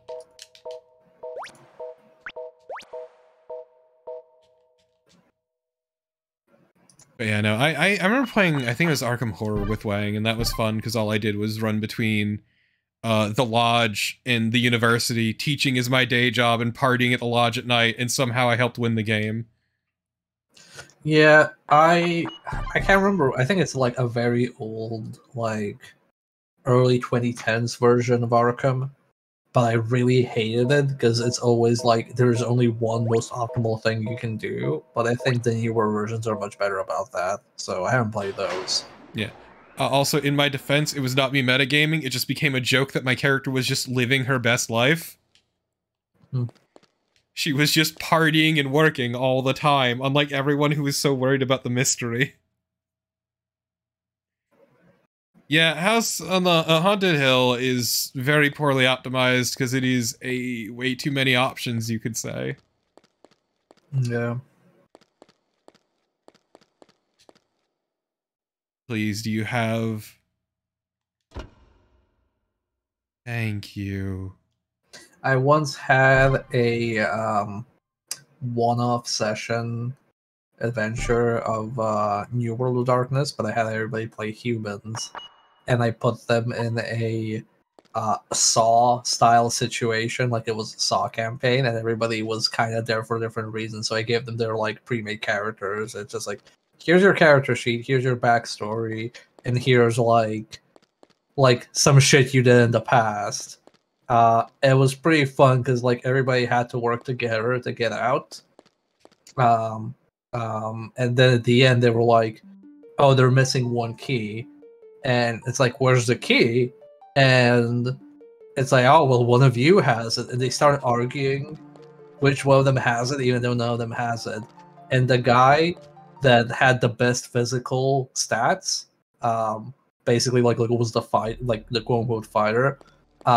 I told him, like, yeah, when you wake up at the beginning of the like adventure, you notice that you have like a surgical wound on your stomach that's sewed closed, and he realized, oh shit, I have like he realized that he has the key, and then it's like, oh, does he tell everybody he has the key, or do they try to extract the key, but like they don't have any. They have only like very shitty tools available for them to like get the key out of his stomach, and if they don't get out in time, they all die.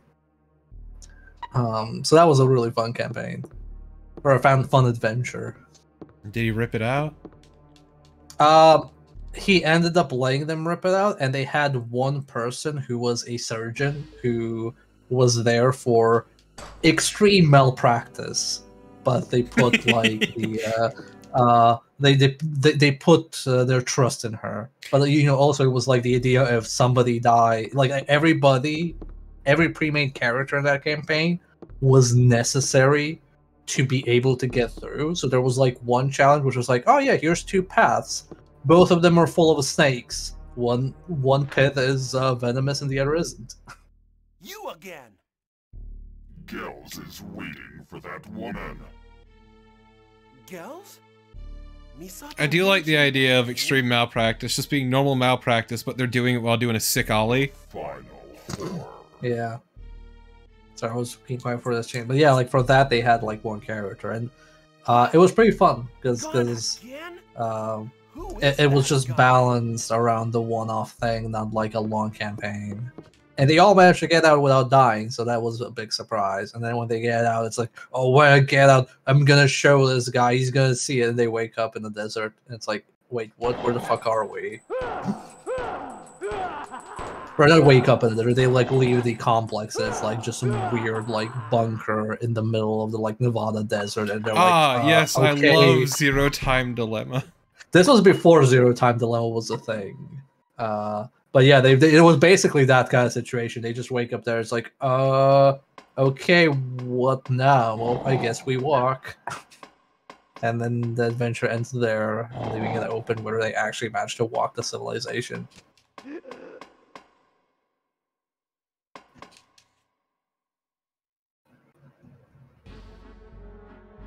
Of course, I've got the get up and go zombies. God fucking damn it.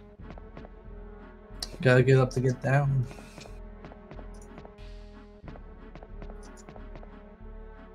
I hate like how much of this I've been able to autopilot. It's not a terribly interesting game. It's shockingly not. Once you get over like the initial run, the second run is just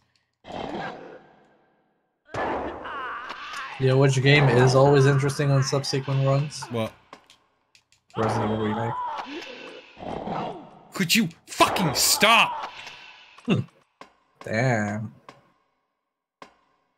Look, it's not her fault she's a vampire. Doesn't help that I've got the get up and go vampires. Wow. Thank you, camera.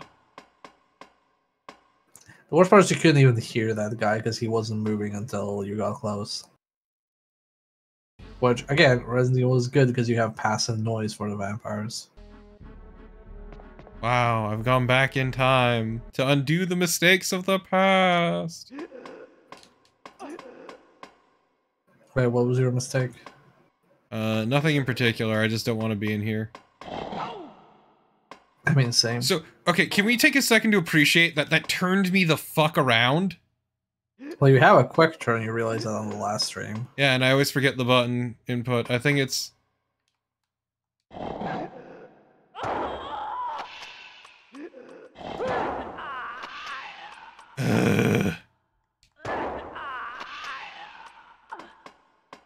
Forget what it is. You know It's what the like- worst part of... You know what the worst part about this all is? Like, you supposedly cure these people by purifying them with white water, but this entire island blows up after this one, so what does it matter?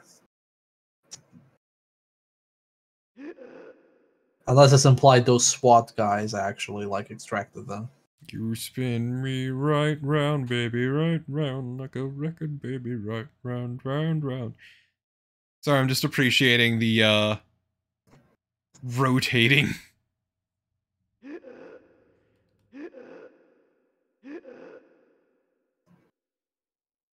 Oh, that's right, that's right. It's holding the run button and backwards is the quick turn, but you can only do it while you don't have your gun leveled.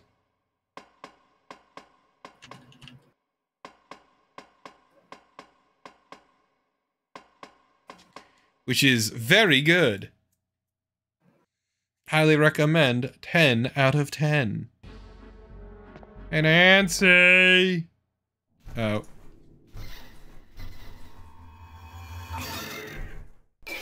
Oh no, it's a bat Sona.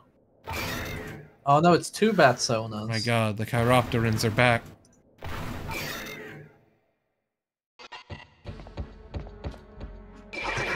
Oh, okay.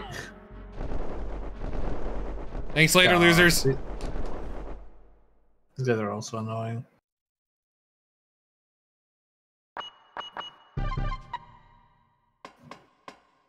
Chugging that squash.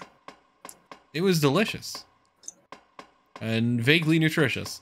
Okay, finally, I fucking got here. Because I'm not dealing with those things. They suck. They absolutely blow ass. I fucking hate them with every fiber of my being. They are the worst enemy in this fucking game. And the werewolves exist, so that's saying a lot. Don't be so mean to werewolves. Too It's not bad. their fault they're in a shit game. That more budget Resident Evil.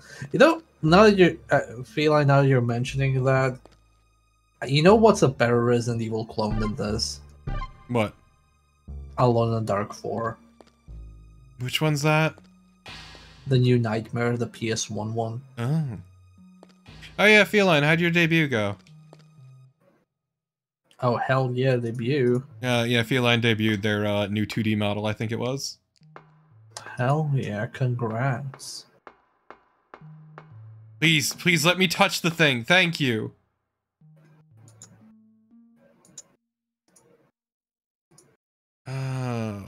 Rotato the safe. I'm glad you're digging the new model, Feline.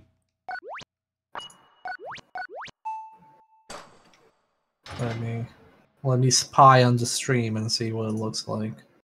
It's Oh, that's adorable. yeah, Feline's design is great. Oh, that's very cute. Give me a sec, actually. I have a command. If I had my keyboard on. I mean, I can do the shadow. Don't Yeah. worry, you can just play. There we go. No, I don't want the anesthetic darts. They blow ass. Oh, that's super cute. I like that. Yeah, I was busy being, I think, passed the fuck out at that point.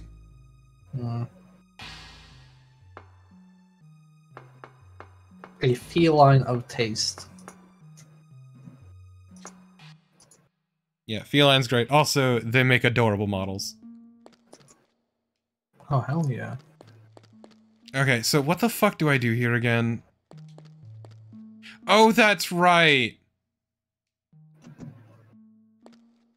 This was supposed to be...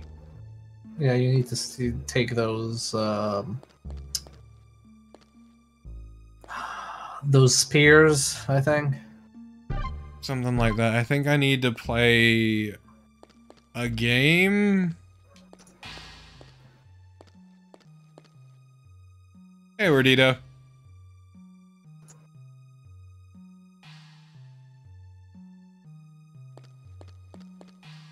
Oh my fucking lord. Okay, what are you? Oh good, we got Sydney. Where the fuck is Sydney?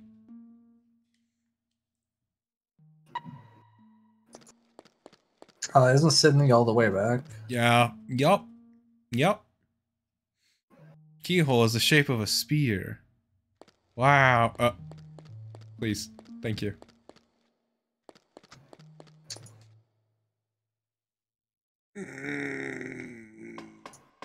Okay, it's right here. Oh, I have to ask because now I'm looking at the Feline's models. Feline, did you do a small model for Titania? I think that's what I see on the image.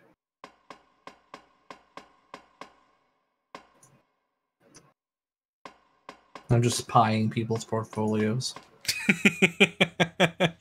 Look, they're pretty good. It's pretty good stuff. It is.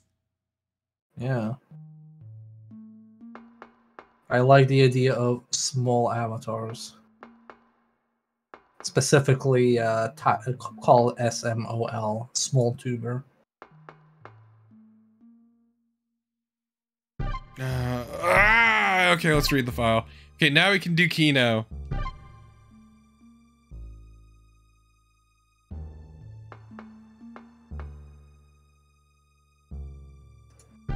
And we got some 9mm bullets, though they're already becoming a thing of the past.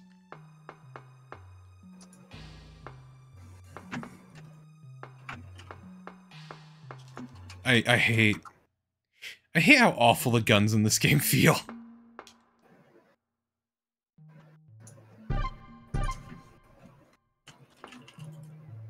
And how everything other than, I think, the shotgun and the Magnum just are kind of garbage. Oh, that's right, this! I forgot about this! Oh? The untranslated yeah, line it's in because it's Japanese. powered off.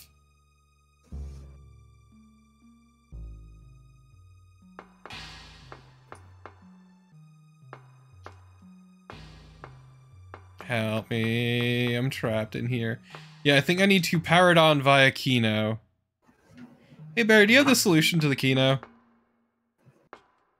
Yes, I do. Because I don't feel like figuring this out. 42, 25, 56. 42, 25, 56. Okay. Fuck. Do you need the Kino sheet for it? Nah, yeah, I do.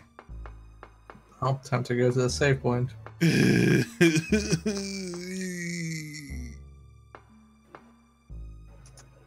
And I don't know which one's gonna get there faster.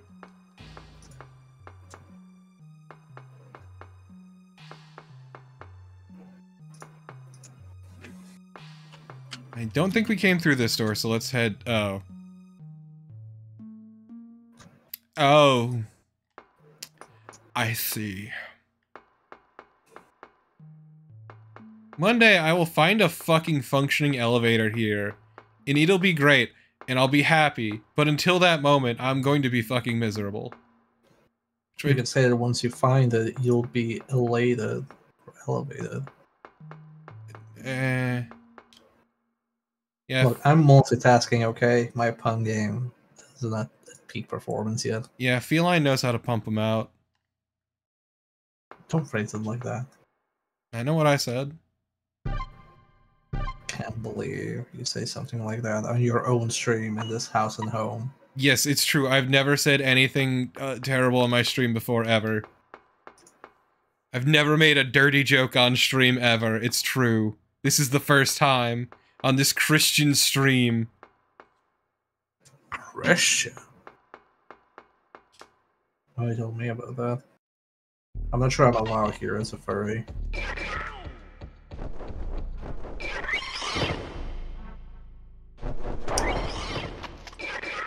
These enemies are great.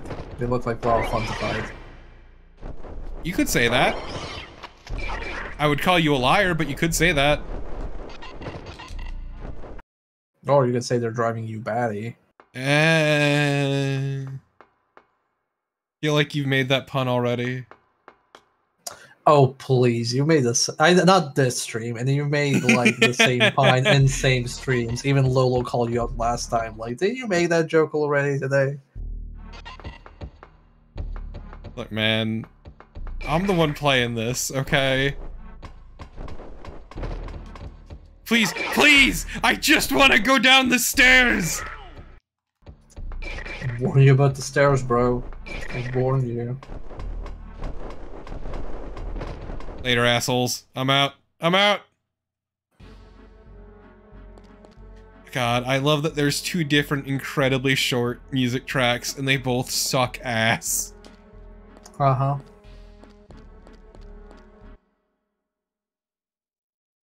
Wait, why are we going all the way back here? Trust me. Okay.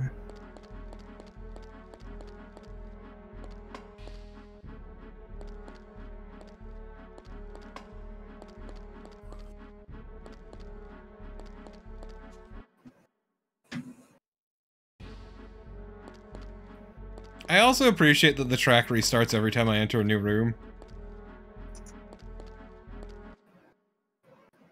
It's very good. Yeah, it might be why Resident Evil has different tracks for different rooms.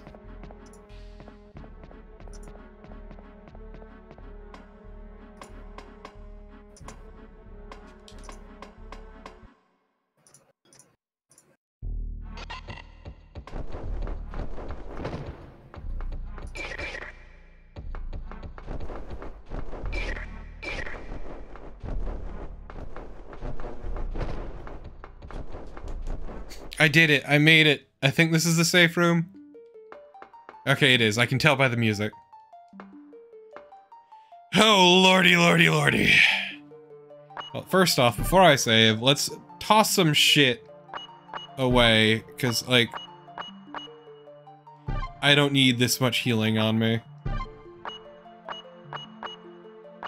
I should compress that. I don't need the stun globe anymore because the stun globe is kind of worthless. But it's more powerful than in your first run. It was your reward for completing the first run of the game. And it helped me get through the earliest part of the game faster. That's valid. But I don't give a fuck anymore. Damn. Can't believe you do the stun globe dirty like that. Hey, also, Alulain, I will have you know Mark's elevators got him where he needed to be.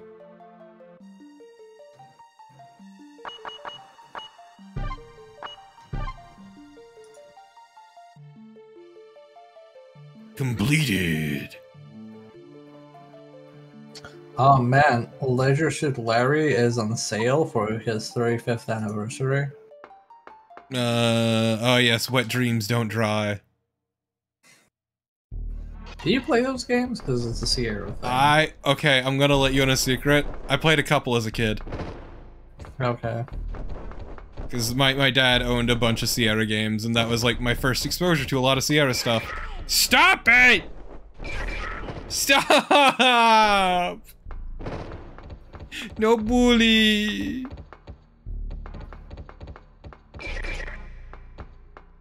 Oh shit.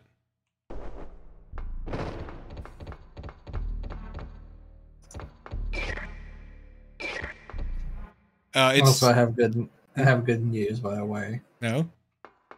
The Klonoa remake is officially out on Steam. Yep.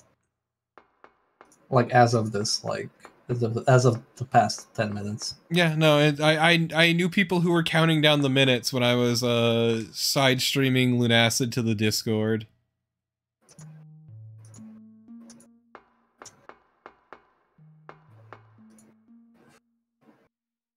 What are you? Yeah, sure, whatever. Hey, Carmine. Hey, Carmine. How's it going? Let's see. Is this where we do Kino? Please, please, let me... Oh no. What's wrong? No! Oh, you forgot to pick it up? Good job.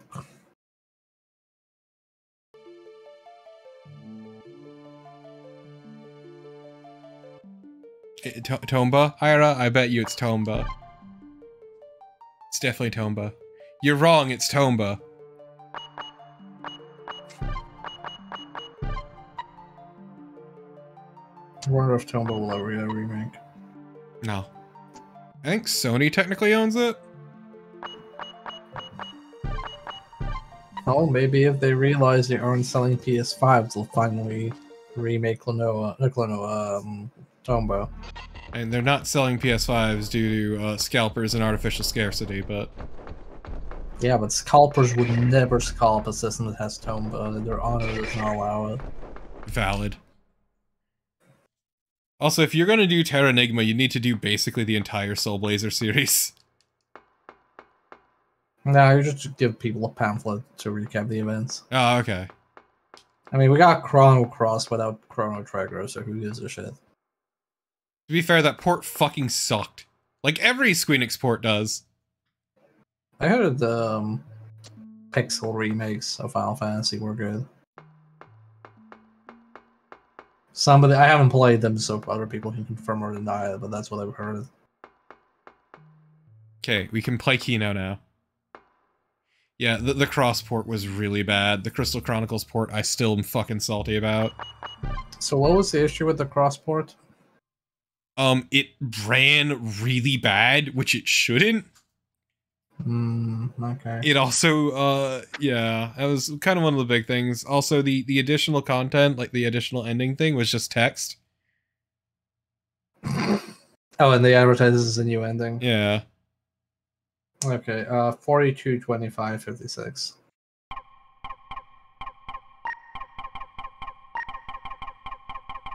I still don't understand this puzzle or whatever. I don't either. Yeah, it literally ran worse than an emulator. It was infamously terrible. Like, even on PC it ran bad. Damn. I guess people playing it were pretty cross. Yes, actually, Wang was.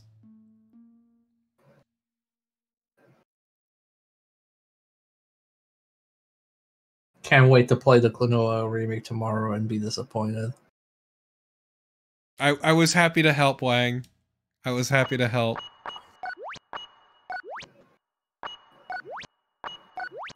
I just made this harder for myself, whatever.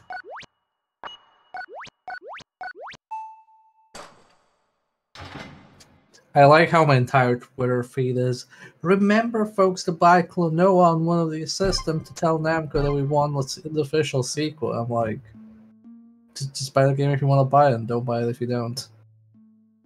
I mean, the issue there, Ira, is you would need to basically increase the game significantly.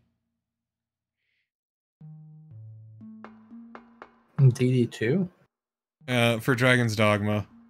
Oh, Dragon's Dogma, right. Dogma was a case of they dreamed a lot bigger than they could achieve, so they had to cut a lot of their plans. When I say, I mean plans, not things that were actually going to be put in game. Just what they planned to do initially.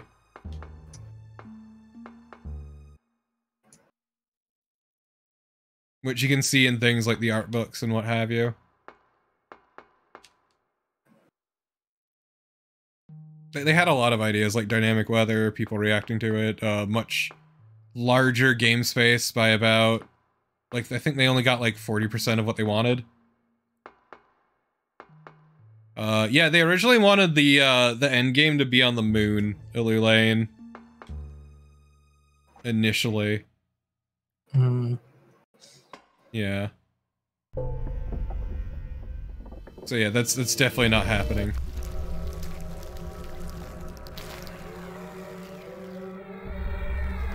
Imagine being on the moon and being wolves hunting with packs arisen. It was just a case of they dreamed bigger than their time and budget would allow, so they had to make significant cutbacks in their plans. I'm gonna let you in on a secret. That's like almost all of the game development, unless you have infinite money. Yep. It's just Drogma is a very well-known case of cutting a lot of that, yeah. Unless you have like first-party Sony money, you're cutting a lot of shit. Yep. Man, and even then, you're probably cutting a lot of shit. Drogma was a very famous case of it. Well, I wouldn't say famous, I would say public. Yeah.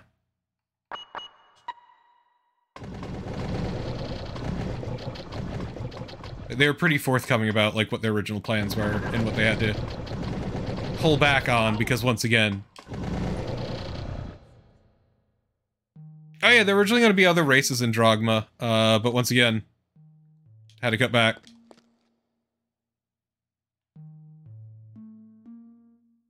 They're supposed to be originally, yeah, elves and dwarves. I'm guessing that was mostly like, here's the planning phase, and then they brought that to the people that would actually implement it and be like, yeah, this is gonna take longer than we actually have time. Essentially. Longer and more expensive. Yep. No, that sounds like game development. I mean, it's usually like when you go... Like when you watch those videos on like canceled games or did mention canceled games, like, oh yeah, they were planning to do this thing, and like imagine how exciting that would be. It's like, well, actually, there was probably something they mentioned in the planning phase, and if they had actually gone through with that, they might have probably cut it during production or something, or pre-production. But it has more mystique if you think like, oh man, this canceled game was gonna have all the things they said they were gonna have. Yeah, no, as I said, they were very public about it. They also, like, there was a lot of mention of it in, like, the art book and all that.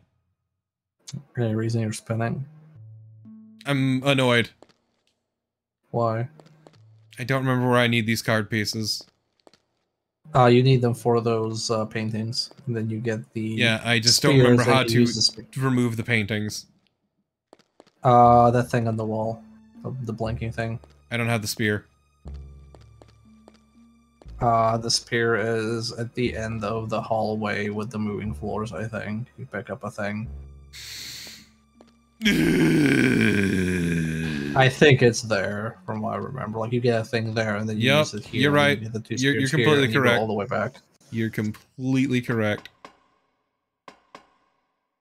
So it's funny you say that, Carmine, because there was a Dragon's Dogma MMO, and it was kind of neat. A bit messy, but neat. And they shut it down after, I think, like 2 years. And you could not play it in the West. There was no official translation. You had to use a VPN, and there was a fan patch that was very incomplete, but that's perfectly understandable. Not everything can be PSO2, which was fucking translated from top to bottom by fan translators. Like, man, the translation effort for PSO2 for a long time was absolutely incredible, in my opinion.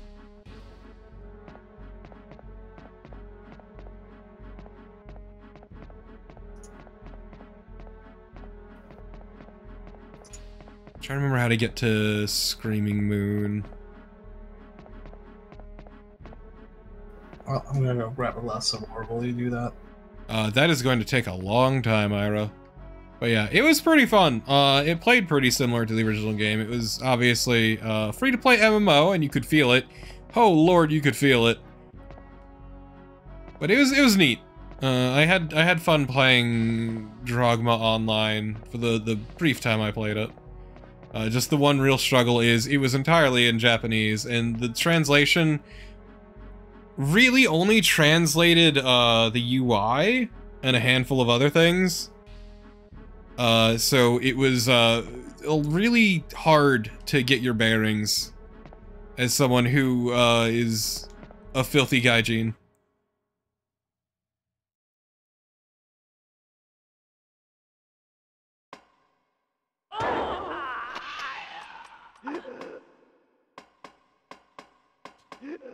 I got the hopping vampires, fuck yeah! It's my favorite vampire, everyone. I love when they hop around like fucking idiots. Where are you taking me?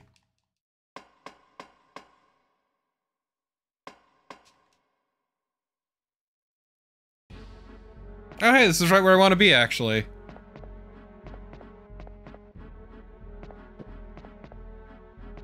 It is not a Jiangxi, but also, beggars can't be choosers. I mean, have you ever seen a Jiangxi to know Haiwan? Because I haven't. Also, are we talking about the Dungeon Fire Online? The original, yeah, not Duel. Well, we should be talking about Duel because it's a sicko game for sicko people. What was the way you described it again?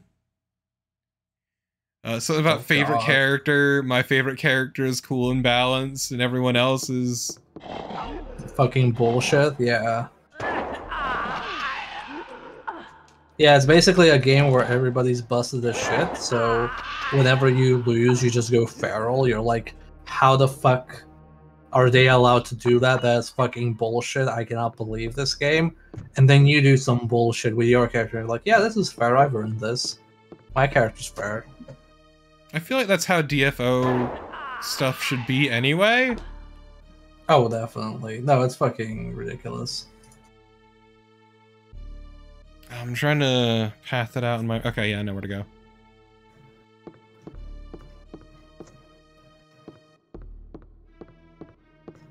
I appreciate this game has just become white noise to me. Just mentally. Yeah. So the wording I used is, DNF Duel is basically my character is honest and fair, and the opponent's character is bullshit and unbalanced garbage. What do you mean they get to do cool stuff at the cost of my personal enjoyment? What the actual fuck hating? That's basically DNF Duel. Because everything feels bullshit, but it's not, but it feels bullshit. But it's not because you also have access to bullshit.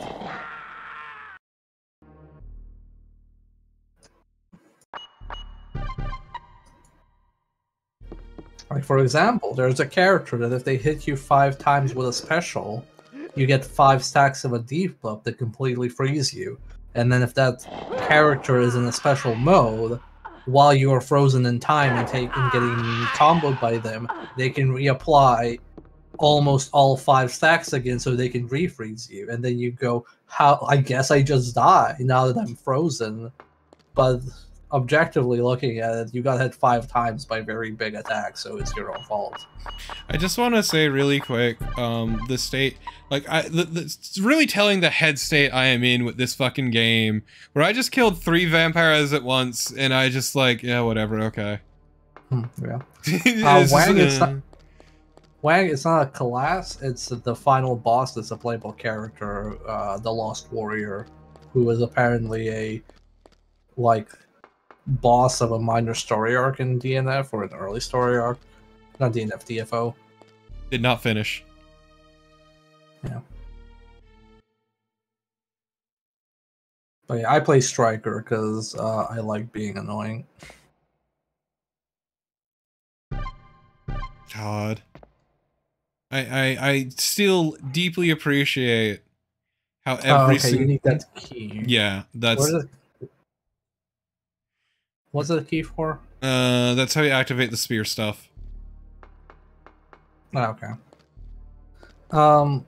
Yeah, Wang, the debuff boy, is a boss that's playable. It's not a class character. All the other characters are character classes. I just, like... my brain, I have checked out, basically, at this point. Wow, I can't believe you're playing on autopilot, Torpid. I know, right? It's real fucked. But I just... The audience craves entertainment, Torpid. We need to entertain them. I just deeply appreciate the item, every fucking item... fuck off. Oh, that's right! This fucking gun is terrible! Oh, right, you need to get the thing that repairs it, I think? No, that's the LMG. Yeah, the LMG needs a repair. No, this is just bad. Yeah. Troubleshooter can eat my entire ass. That character is fucking bullshit. Like, what the fuck? How do you get full screen ship damage with explosions? And also, I can't even see his fucking grenade against garbage. That's basically my reaction to every character.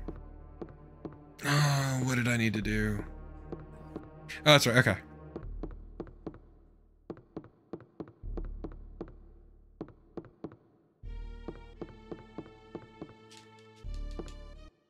I'm glad people are enjoying it, though.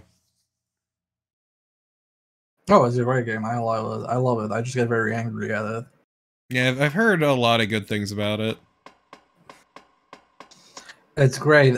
It's the only game where I've ever managed to consistently do a combo where I carry a person from corner to corner because my character is that dumb.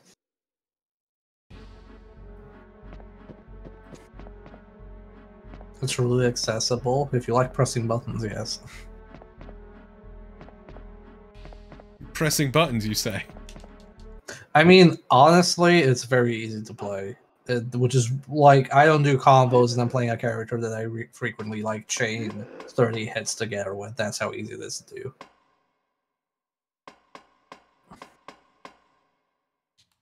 And then people going mad or shit like fucking Crusader and Inquisitor having a massive fucking wheel that just takes up the entire screen. I love Bloodborne. I mean, Wang, they might add more characters, who knows.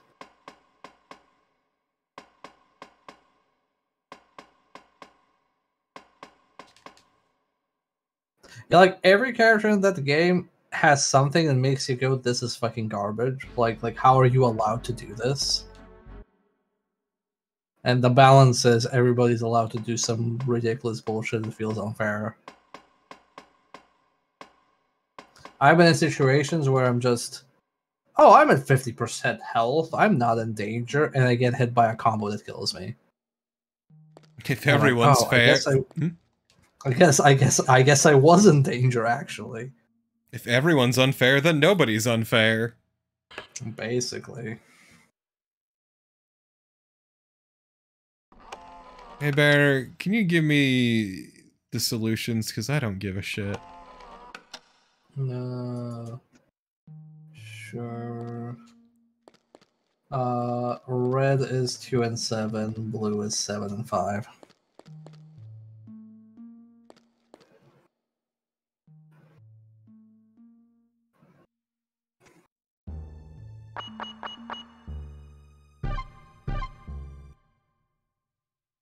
Wang, she's pretty involved in the fighting game, like very technical.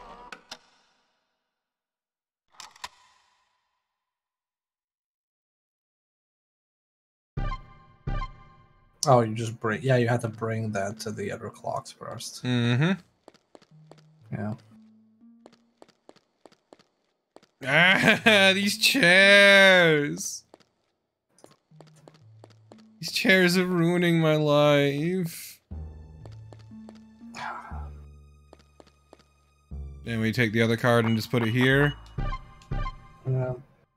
Okay, how does the game still exist? You officially played this longer than the Angry Video Game Nerd. Yay? Congrats. I don't know how to feel about that, man.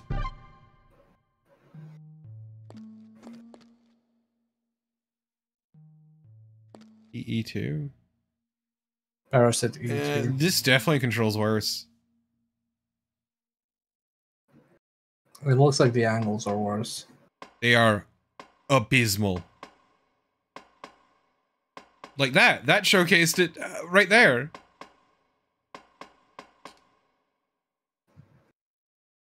Like that hallway is like a really good example of how bad it is in this game. Like the camera angles, that is. Let's just say Ripperoni.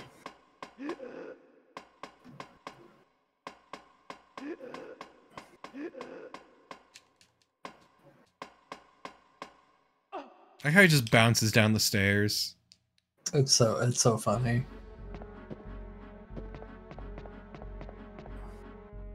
Also, this casino just seems fucking lame. It's pretty bad. It seems like one of those low budget casinos, but it has a lot of space. Yeah, it's weird. It's like too big to be a low budget casino, but like the actual interior is very lame. Yeah. It looks like there's like one of those tourist trap casinos that have just like one room. Yeah. Okay, we're almost there.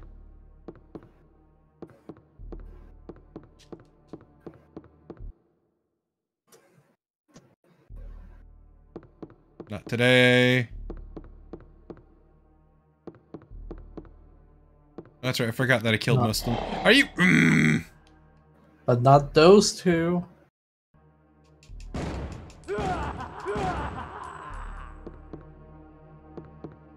I don't even care if I kill them. It doesn't matter. They're not dead. They're not worth killing. Nothing here is worth killing. Yeah, that's always my favorite, when there's an enemy that's just like not worth fighting. Well, the respawning is so aggressive that anytime I kill something, it'll just be there 2 seconds later when I complete another fucking plot beat. Yep. Like, it's the illusion of permanently killing them.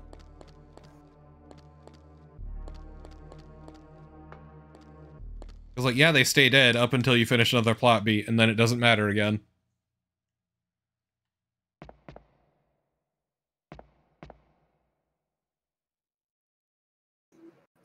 Okay, so red 1 is 2 and 7.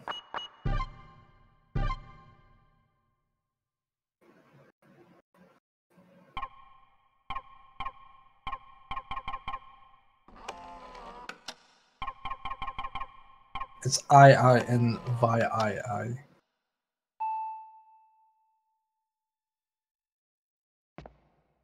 And then the other one is 7 and 5, or yeah, I don't. Vi and V.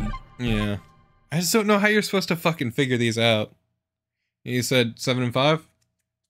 7 and 5. Oh shit! Damn.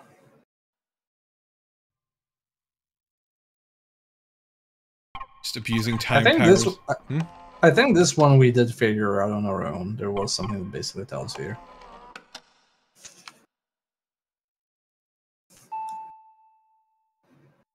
It was the Kano one that we just never figured out what the logic was. No, Ulu Lane. So the thing is, you can kill them outright, or you can purify them, but it doesn't matter because the way the game respawns enemies is that it just spawns a new batch every time you go through a certain plot beat. And it's really aggressive about it. I mean, it's what most of these survival horror games except this one is super frequent about it. It is very transparent. Like, you do one minor thing, and all of a sudden the area is repopulated. Yep. Whereas with Resident Evil, it's like, here's a major plot beat, okay, now we're replacing zombies with hunters, or we have them break through a window, but it's always, you did something significant. And here it's, you backtracked. Just even minor shit. Well, we do have to play through this game if we want to fully understand the development of Dragon's Dogma. It's true. I think you need to get the plate from the front.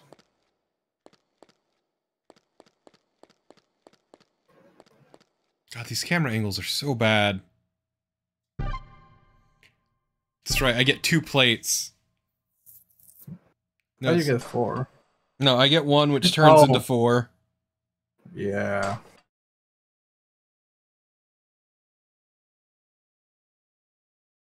It has letters carved in it. What could they possibly mean? The first 3 words you see are going to determine your sex life in 2023. I don't see any words. Oh, shit.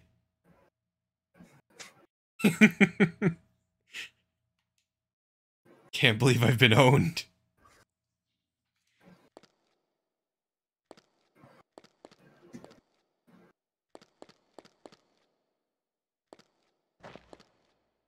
I can't remember how it is in Parasite Eve, but that one's a bit weird because you have experience and leveling curve. So that makes respawning enemies a bit more awkward. Parasite Eve games are a lot of fun. I really enjoyed when I played through them.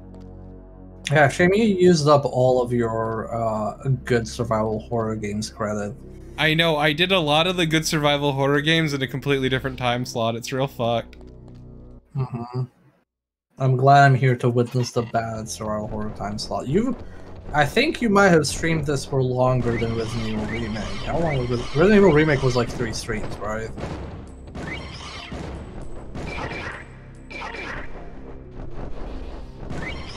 God, I hate these enemies. I just hate seeing them hit you.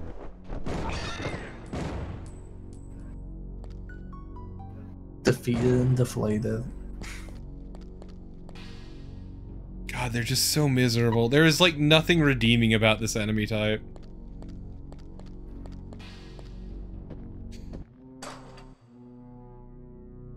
I mean, I still like Parasite Eve where I made the big dick murder gun, which kind of chumped a lot of fights. It was great.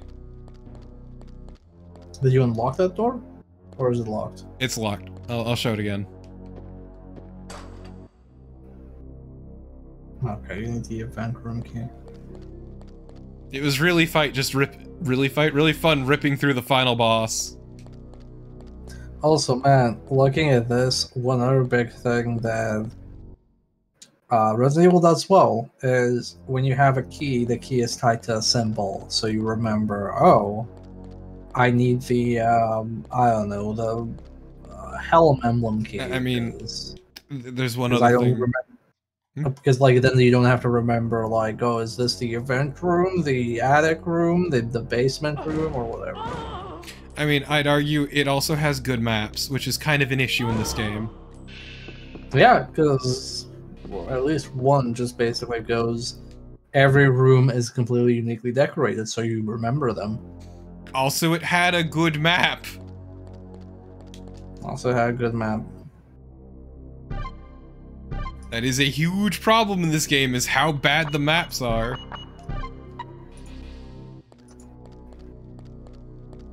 I don't even need it to, like, tell me how complete a room is, like Resident Evil. I just need it to make sense, which they don't in this game. They are really, really bad.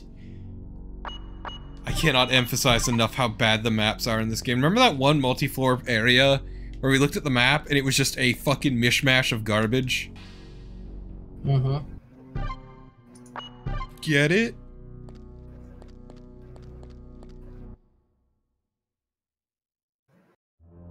Oh, I thought we were getting a cutscene.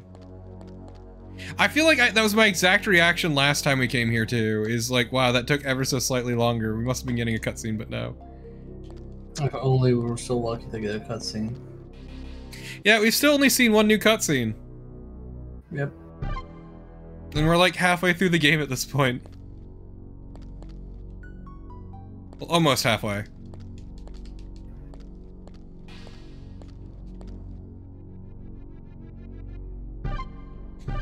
Also, to be fair, Carmine, the weapon that I had was an assault rifle in, Parasite Eve.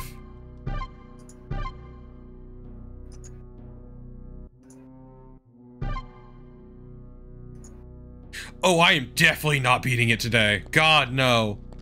No, we have an entire disc. This is only disc 1. To be fair, disc 1 is longer than disc 2, but not by a whole lot.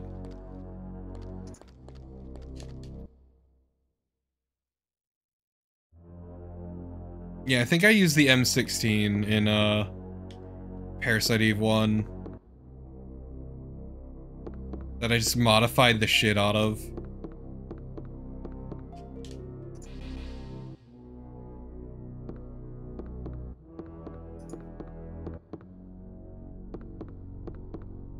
I don't remember what gun it was, though. It's been a while. I'm gonna have to check, like, YouTube or my VODs.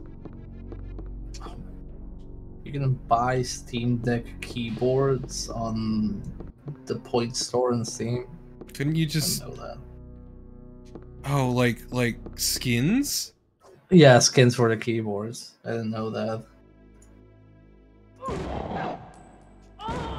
Like, God, it's a tragedy how little stopping power most of my weapons have. Vampires are known for being unstoppable. Just like Mr. Domino? Yep. Man, I wish you were playing that instead of this, even though you'd be rewinding that game like a motherfucker.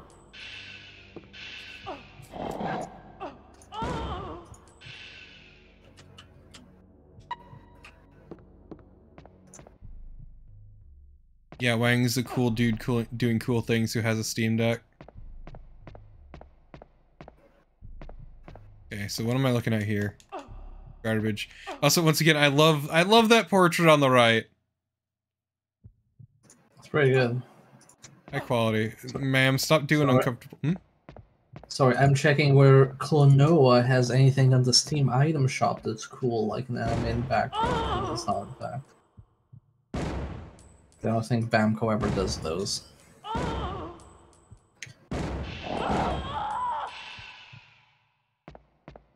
think one of the best collection of Steam items I ever saw was, what is it? A bag of milk inside a bag of milk inside a bag of milk inside a... something like that. There's some good ones. A lot of the good ones are from actually very garbage games. There's some really good ones from some pretty obscure games. Yeah. I'm currently using the animated frame and backgrounds from Getsu Fumaden. I forget what frame I'm using. I Yeah, you don't didn't do know, one. Lolo. I just found it. Yeah, you can buy it. You don't need to own the game. You can just get anything from the Steam. Yeah, you shop. can just find them and buy them.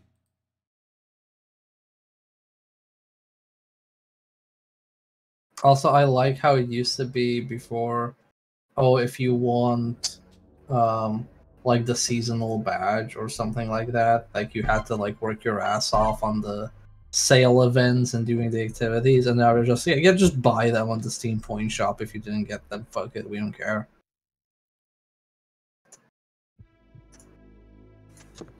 I think some of the best ones I saw were from... Oh, okay, that was weird.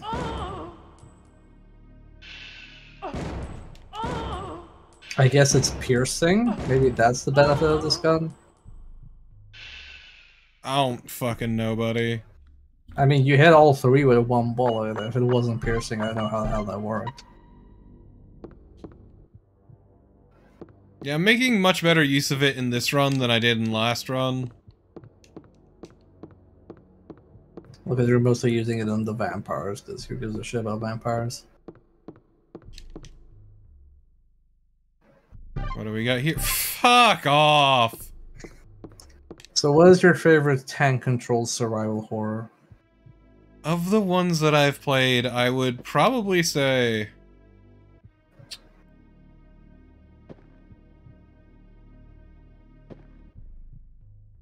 I mean, I would hope it's of the ones you play, because if your favorite is one you haven't played, that'd be weird. I don't know, I'm not sure between Silent Hill 2 or Resi 1. Like, I think you should play gameplay-wise, I think Resi 1 Remake is definitely the superior one, but I like the story and atmosphere of Silent Hill more. Silent Hill 2, I should say. Yeah. I think you should play Resident Evil 2 PS1. At some point, sure.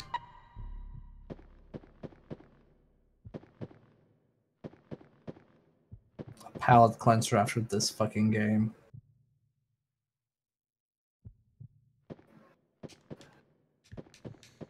If we're talking like all survival horror, I would probably say Resi 2 Remake.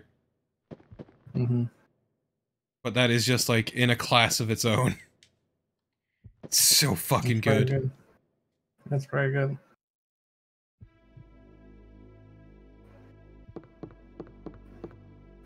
Great, you finished Resident Evil 3 Remake on stream when I was there. Yeah. Yeah, I listened to an LP of Original 3 recently, and it's like, man, I'm so sad that they didn't put in the I'll show you stars line. They did put in Remake 3, it's just in a dumb spot. Yeah, no, not in the correct spot, though. Yeah. Yeah, I hate it. And most people just got slammed by Nemesis and interrupted that line. Because when I played first, she just go, "You want stars? I'll give you," and just smack. It immediately gets interrupted. Yeah, I felt that Remake 2 played more like OG Resident Evil 3, and Remake 3 played more like OG Resident Evil 2. Like, in the sense of how Mr. X and Nemesis work, respectively. Yeah, no, I agree. Which is a shame, because I was like, man, if they did this with Mr. X and Resident Evil 2, I'm super excited for Nemesis, and then Nemesis is actually nothing. Also, I appreciate Capcom just acting like it's a surprise whenever something's on the RE engine, even though everything modern of theirs is on the RE engine. Yeah. Because it's a good engine. Well, it takes a very long time to develop an engine. But once you've developed an engine, that means you don't have to pay royalties to Unreal or Unity or what have you, so it's a long con, but it pays off in the end. It also means they can train their devs on a single engine. That's pretty universal. That's actually not... Well, yeah, that is both an advantage and disadvantage, because it means you have a longer onboarding for people, because they have to learn your proprietary tools. Which, depending on the... If you're making, like, assets for the game, you're probably doing them in something else that's more common, like you're probably using Maya or something, and then importing it in the tool. But if you're like a programmer, onboarding is complicated. If you're a designer, you have to learn new tools. If you're a level designer, you have to learn new tools. So you always have to be like, oh, it's not just people learning how we do things, it's also people learning our own tools. Whereas if you're using Unreal, you're paying royalties, but also when you get somebody familiar with Unreal, they know their way around Unreal. and then just have to learn the specific game things you made. But, you know, I just find it amusing that just every time it's like, ah yes, Drogma 2 is in the RE engine, like literally everything else we do. Weren't they also something like, oh, RE engine doesn't stand for Resident Evil engine, it stands for some dumb bullshit. Probably, I'd believe it. I think it was. Just trying to rebrand their own engine once their usage became universal, basically.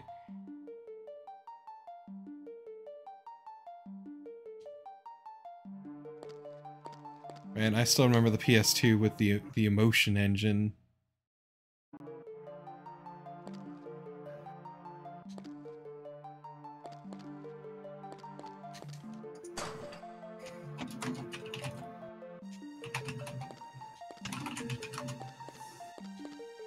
Okay, what do we get? What key do we get? There we go. There we go. RE engine. The RE is the first two letters of the engine's full name, Reach for the Moon, which the logo appropriately shows. So it's not a Resident Evil engine, it's a Reach for the Moon engine. Which feels like a massive... They were like, shit, we can't call our engine a Resident Evil engine for some reason, so like we need to think what RE stands for. Oh, Reach for the Moon. It stands for the Real Engine. It's like ATM machine. It stands for that name was quite the reach.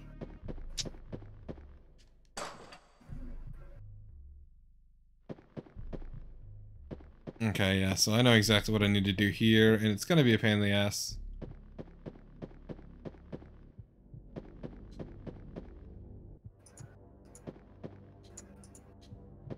Is this room?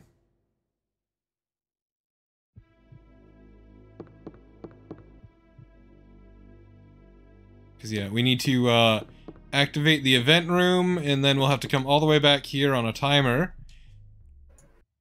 So I can split up my fucking tablets. God. Remember to have enough space for splitting the tablets. Already do, but yeah. Because this game does the fucking heinous shit. I'm not emptying out your inventory before it gives you new items. I really actually hate. Or the forcing you to bring an item so you have a slot available for another item later on. So I like that. I think that's good. No, I'm saying they don't do that. Yeah, because you want... If I have to pick up 2 mandatory items, you should make me use at least 2 mandatory items before I get to them, so I have inventory space. Meanwhile, this game goes, oh, you use 1 mandatory item, here's 4 mandatory items in return. Like, are you fucking high? What the fuck? Wang, there's La Mulana stuff. I literally have the curry background from La Mulana. Yeah, Wang, can't you figure out the puzzle to get the La Mulana stuff? You go by what is it? Items from games, and then you go filter by game, and then you enter the game name.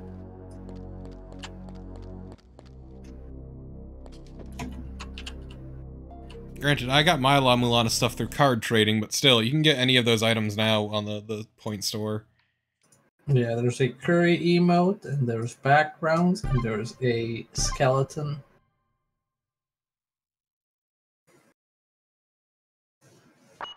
Yeah, the search function is weird. I need a bit to find it. That sounds incredible, Wang.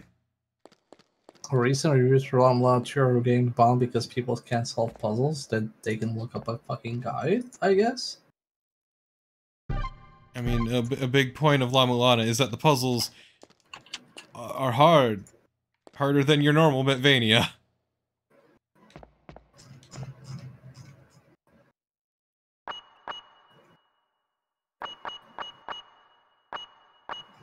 It seems people are complaining about bugs.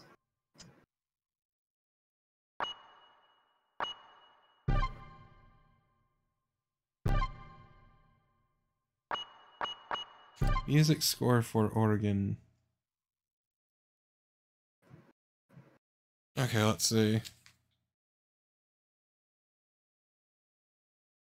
Oh, there's no long latitude content. That's a shame.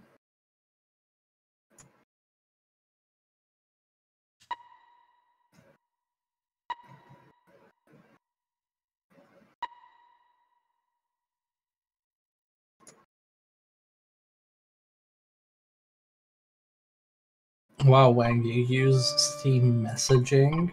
Who does that? He doesn't. I only use Steam messaging when I send Torpid the confetti screen effect that I have. Because it reminds me of nudging from MSN Messenger. Remember nudging? No. Did you ever use MSN Messenger? I never had the need to. Oh man. Okay, so MSN Messenger had a function that was called to nudge somebody. If you nudge somebody, their MSN, so this is so ridiculous explaining it now. Their MSN window comes into focus and it shakes and it plays a ringing sound. The only way to be immune to nudging was to set your stats to busy or disable nudging in the options. But if you didn't do that, every time somebody was like, hey, you dare, and they nudge and it doesn't matter what you're doing, it all gets thrown in the back, and in the front of all your windows is the MSN chat window. That sounds genius. I mean, the internet was a different time back then. I used to be at one point, I'm like, I put my MSN stats as, if you nudge me, I'm gonna block you. And I started doing that. Is that why every social media site had a poke function back then? Yes, that's where it comes from.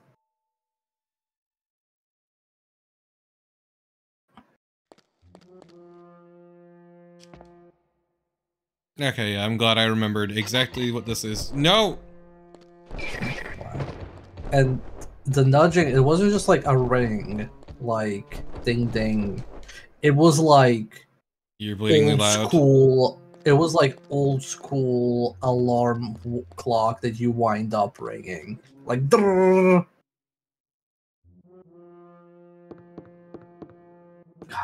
It's so ridiculous explaining it now, because if something like Discord had a function like that, everybody would just uninstall Discord. Or abuse it. Yeah. And then people uninstall it.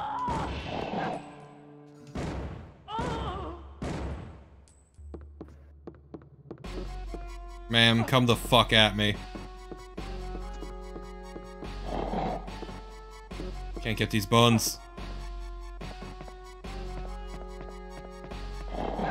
Oh, you bitch.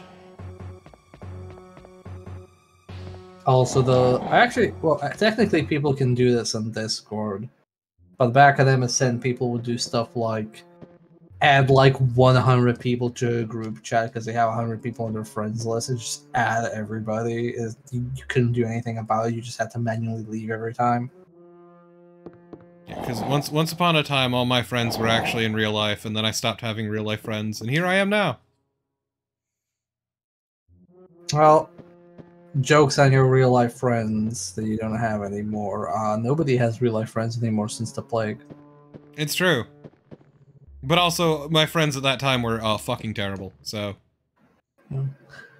Just have the Discord ping play randomly on stream. I should have like a redeem in chat for people to randomly do the USB sound or the Discord ping sound. I mean, I have real life friends. I recently saw a real life friend from Serbia I hadn't seen in 6 years because he was in Stockholm. We went for sushi, and we went for duck. We hung around, had some bubble tea. Real great. We talked shit about Serbia. I feel like that's just tradition there, though. I mean, yeah, every time I talk... Apparently, Serbia has gotten so expensive to inflation that they told me, like, yeah, if you discount, like, tech, like, stuff you have to import, food prices and shit like that are identical between Stockholm and Serbia. I'm like, that doesn't make any sense, because salaries are much smaller. They're like, yeah, but also the salaries haven't gotten higher. Also, two things very quick. First off, my number of shotgun shells is very nice. Second off, so we mentioned before about this part being fucking criminal, but I forgot how criminal it was, because not only do you have one item that turns into two, you then have two separate items that turn into two more items individually. I couldn't remember if it was one that turns into 4, but no, it's one that turns into 2 and then 2 that turn into 4. Which I would argue is worse, because it's deceptive.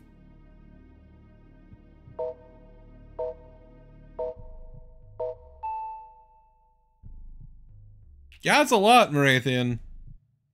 Yeah, one of my old real-life friends, who I contacted at the start of COVID, I haven't talked to him since, I learned, in the time we hadn't talked, which was years and years, had moved out of state, moved back into the state, also got a girlfriend who he's living with, and it's like, man, and he got a bunch of pets too?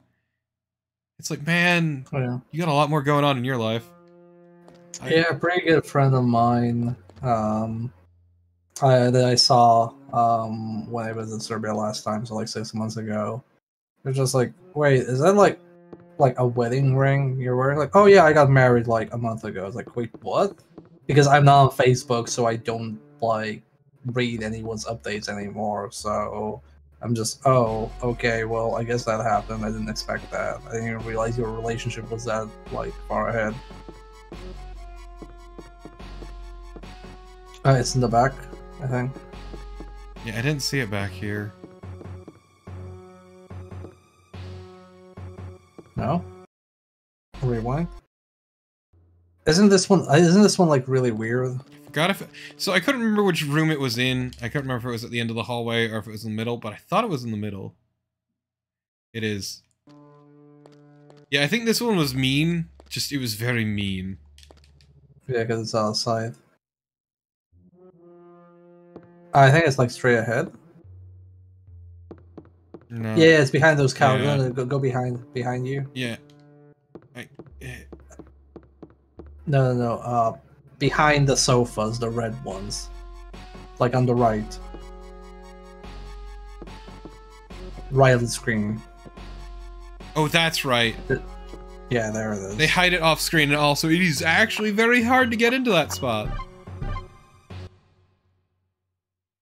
Also, I'm moving to Portugal. Technically, I did that to my friends, where I was like, oh yeah, I'm moving to Sweden in 2 months. Technically, that to friends and parents. Like, oh yeah, by the way, I'm leaving the country in 2 months. Bye.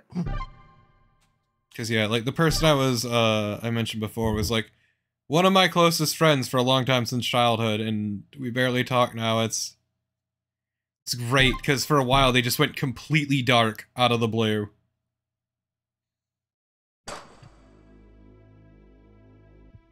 And years later, it's like, oh yeah, I'm doing great. I'm just sitting here like, oh, okay, good for you. That just reminds me. Just like a different person. Discord to forget. But there's like a skit somebody made, which is like that friend meeting that friend you hadn't seen since high school. Pretty much. It's like he's just a different person. It's great. Like you can see the trappings there of like who they were. Sorry. Specifically, it's called Your Friend from High School Who's Doing Pretty Good. Yeah, it's basically how it feels. I'm gonna throw it in the chat for people to also enjoy after the stream. Because during the stream, you should Yay. enjoy the stream. Oh no. Oh yeah, they introduced the not hunters, who don't really matter actually after a point. A hunter must hunt. Yeah. It's great, because like it hypes them up briefly with their own cutscene, and then they kind of just disappear after a certain point.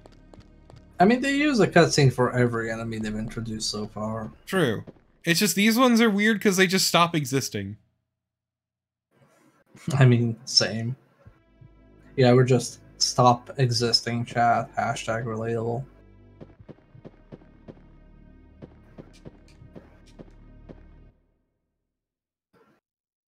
I'm gonna be honest, this game is actually actively killing me, I think. Yeah, you're not even the one playing it. Yeah, I can't imagine how mind-numbingly boring it is to actually play. I mean, it was kind of interesting the first playthrough. I was promised more content this one, but there's only been a single additional cutscene so far. I swear they're probably all on disc 2. Or it's just the ending and that's it. Hey, okay, come on. Verdito, I'm gonna slap you. Yeah, Verdito, how about chill it on that type of stuff? I give Torpid shit for self-deprecating humor. We're not making fun of Torpid Ire. Where's the Magnum in this again? It's not for a little bit. Just lying around somewhere, I think. Hey, could you look up where the Magnum is? Is it like in the radio room? Let me check. No, that's the wrong browser. Magnum. It's. Have you been to the organ room? Yes. You mean the room with the organ? Yeah. Okay. It's third floor VIP room, and there you will find 2 boxes of ammo and a file. Insert panel 3 into the device and to receive panel 6 and 7. Exit this room and then head back to the save room. The other door in the save room is now unlocked. Enter it, and in the hall to the next room you can find a box of ammo. In the next room there's a Magnum. So, did you get panel 7? Okay, I know what to do. I know where to go. Yeah. I also use 3, but I use 2 browsers actually. I use one for work and one for personal stuff. I personally use 2. One normally and the other for things that don't work. Yeah, I use Firefox by default. And for work I use Chrome, but there are some websites I need to use Chrome on because they're like, oh, we don't support Firefox. Sorry. I'm so tired of these. To quote RoboCop, bitches leave.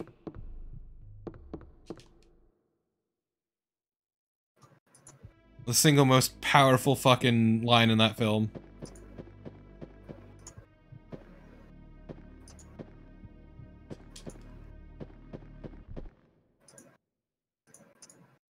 My entire timeline is just Klonoa fan art. I am shocked that the furries are over the moon about Klonoa. I mean, it's not just the furries, but yes, it's mostly furry artists.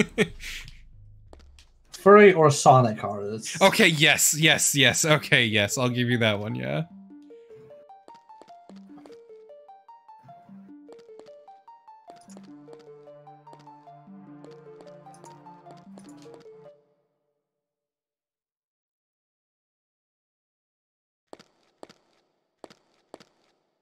Oh, really, Carmine, it doesn't matter because it's a great line.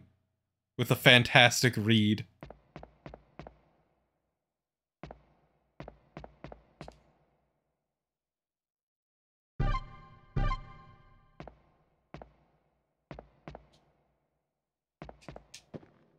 Time to go in the janitor's closet. Where we keep our Magnum. Yeah. Because I remember, yeah, it being like super random where the fucking Magnum was. Dude, They're just like, oh, it's just there. Janitors need protection too.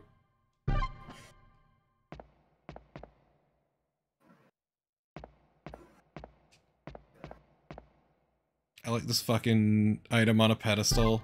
Ah! And that's what you get for picking up the chocolate bar.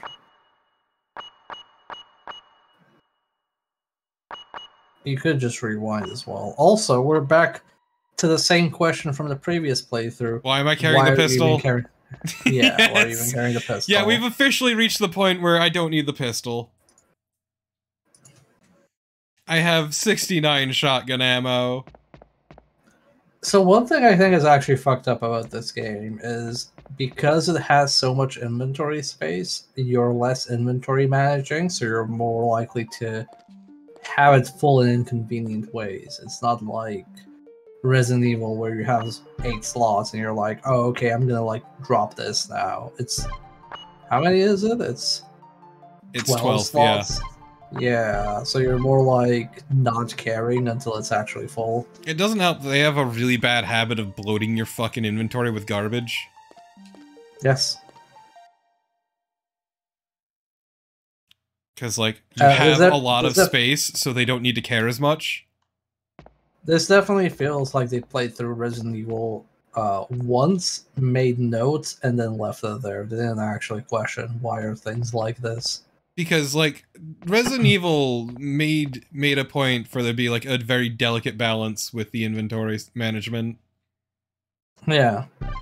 Because I can even imagine they were all, oh, we're not going to do the shiny sparkle thing, that's dumb. We're just going to put in boxes that you can see, and then realize, oh, actually, maybe there's a reason the shining is much better.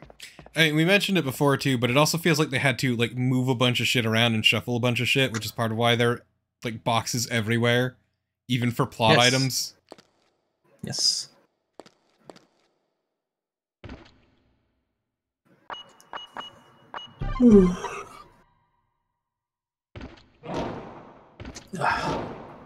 I've got yawned and my hand made a very weird motion that I don't think it would make in real life.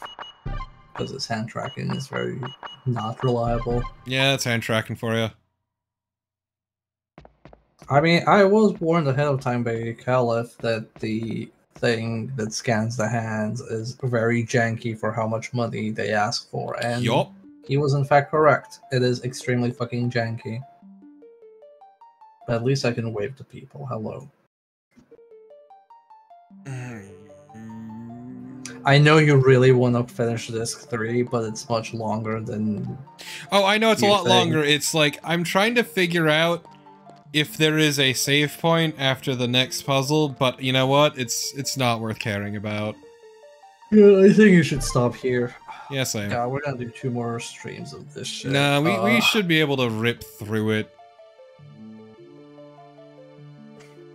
Hopefully. I hope so. I'm like... God, this game is so boring. I have... Again, not the like, oh my god, this stream is boring. It's just like, nothing happens in this game. There's no pacing, nothing interesting. Yeah, like, honestly, playthrough 2 seems like a fucking wash so far. We are still playing this because we need to get the true ending. I need to know the true ending, and to be disappointed by it deeply. And then we're gonna play Prince of Darkness mode. Actually, we're not. No, we're not. I have already said I am not going out of my way to get that mode. We can watch a YouTube clip of it. It's just a shittier Mercenaries mode. I don't care. I mean, look, here's the we can ask why are we going for a true ending, but also here's a question. Why do we even play this in the first place? But if we're already playing this, we might as well go to the end. Well, because I was also promised more cutscenes is the issue. But well, so we got one cutscene. Oh god, this game blows ass. This game sucks so bad. I see you have Jersey Devil though on your library. Oh wait, is it still showing that? Wait, does it show that when I tab out? Yeah, I see it. I don't think the stream sees it. No, I know the stream doesn't see it. I'm looking at OBS right now.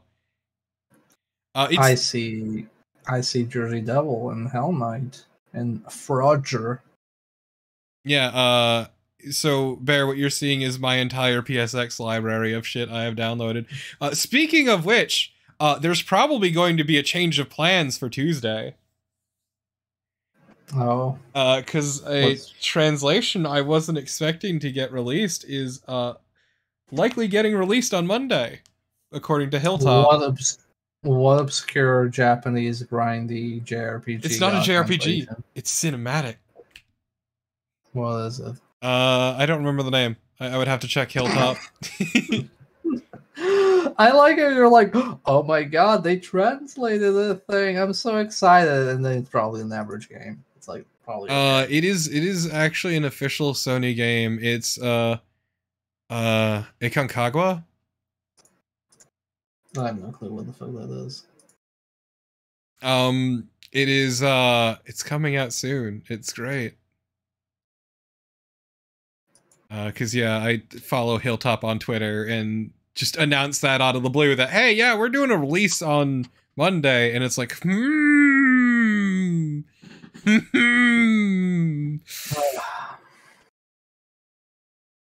oh god. So yeah, that might be happening. It's an official Sony game.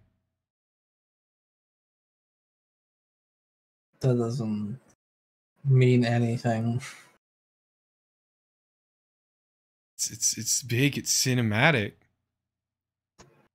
Is this like a PS1 game? It is a PS1 game. Okay. There's not much cinematic you can put in.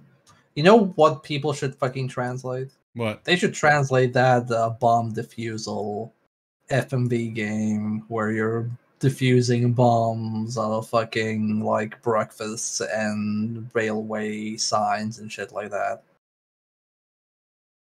What was it called? I don't remember like how Hilltop described it. But yeah, it looks fascinating. It's a big cinematic game from Sony, about a handful of people stuck up on a mountain.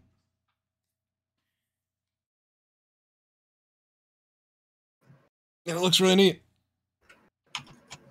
So I'm looking forward to it. Been looking forward to it for a little while now, actually.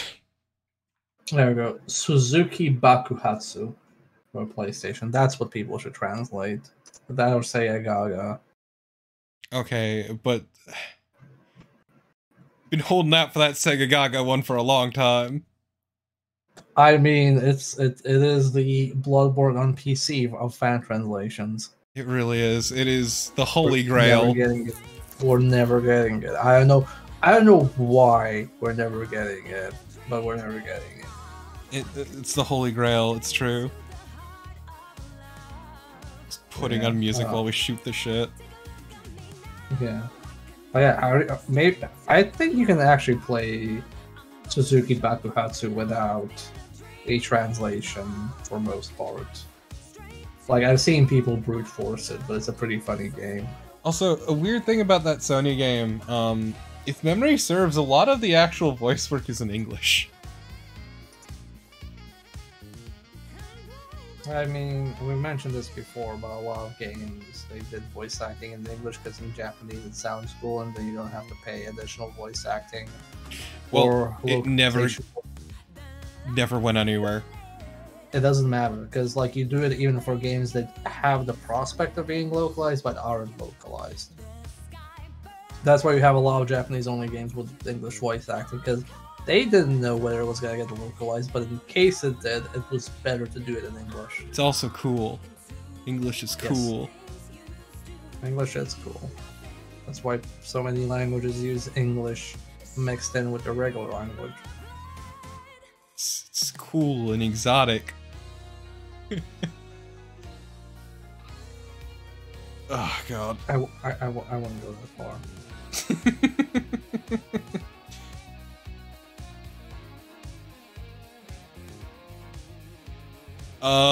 Okay, Alulain. Violent hobo languages, okay. I'm gonna let you in on a secret. It's not really. It's easy to make fun of it as an English speaker, but... Wow, everybody speaks English. I don't know why people are so excited about English, says the person born in an English-speaking country surrounded by English-speaking people. Like, in most countries, people go like, oh, why would you ever bother with Serbian? It's a lame language. I'm just gonna use English words for everything because English is cooler and not like Serbian or this thing I'm surrounded with my entire life. And same for, you know, Swedes and Swedish and all that. It's fine, because statistically speaking, learning English has the potential to greatly increase your income compared to learning other languages. I mean, yes. Unless you want to work in Quebec, I guess. I now. mean, okay, Lulaine, I'm gonna let you in on a secret. Most languages are fucking messy as shit. Yeah. Yeah, exactly, Naren.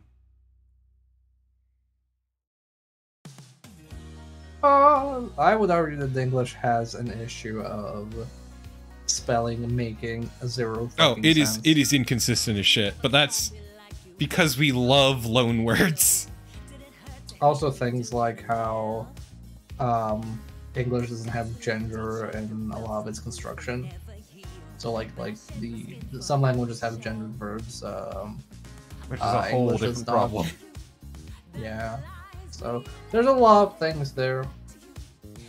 English is just the most prevalent, but I'm sure we would be talking shit about, I don't know, Chinese if it was the mainstream. Yes. Let me tell you about my disgust, my hatred of tonal languages. Yeah. I could probably double my salary by learning Chinese, but I also need to switch fields, which would suck. I mean, I could probably significantly increase my salary by learning Chinese, but also I don't really want to go and work in China, because I'm not really interested in working in Asian countries that much. Also, it's Mostly important. because the work culture there is very doesn't give a shit if you're sick or anything like that. And it's also important to know English has multilingual roots. It's not just pulling from one or the other, which is why it's so kind of messy.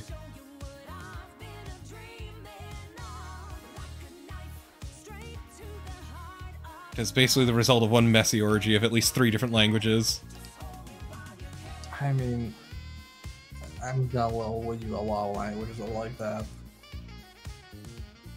The only language that's its own thing is usually like Hungarian and Finnish, and then you have French, Oh, man. which is, you have French, but also the French will be like, well, Canadian French isn't actually French. Oh god, the fucking dispute between the French and the Quebecois is a whole different problem. And then you have German, but also you have Austrian German and you have Swiss German, which are all very different. Not very different. Also- they're similar, but they have differences. I mean, it's also, like, Finnish is its own fucking nightmare. Holy shit. Finnish is also I feel a like if any- relatively recent language. Well, written Finnish. feel like Written if- Finnish. Okay, Morathian. I'm not just the guy from the Balkans. I'm the guy from the Balkans who studied languages in his education. So I have a lot of language opinions, and that is that really, it's about coverage. And English has a lot of coverage. Therefore, people will go, "Oh, English is easy." Like, yeah, it's easy because it has a lot of coverage, but it isn't like There's a lot of resources. constructed. Like, it's not easier objectively speaking. I think German is easier to learn than English in a vacuum, but also English is more prevalent, so in practical terms it's easier to And into learn. this speech is why we should all learn Esperanto instead. That's garbage.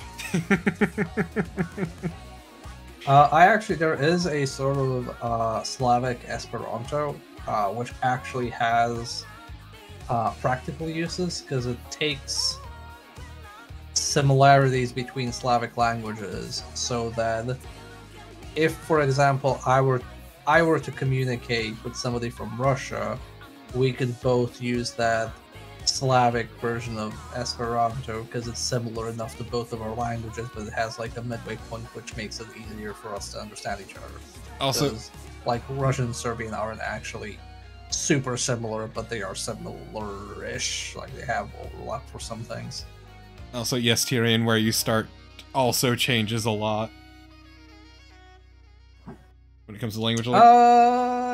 I think the biggest factor is how early you start learning a language. Because Without a doubt. people keep telling me, oh, you'll have an easy time learning Swedish because you speak German, and I think that's a lot of bullshit, actually, because it trips you over more than it actually helps you. Like, there are a few things that help me with, but actually just trip me up. I mean, it's with very the differences. it's very well documented that learning languages at a younger age is much easier than as you get older.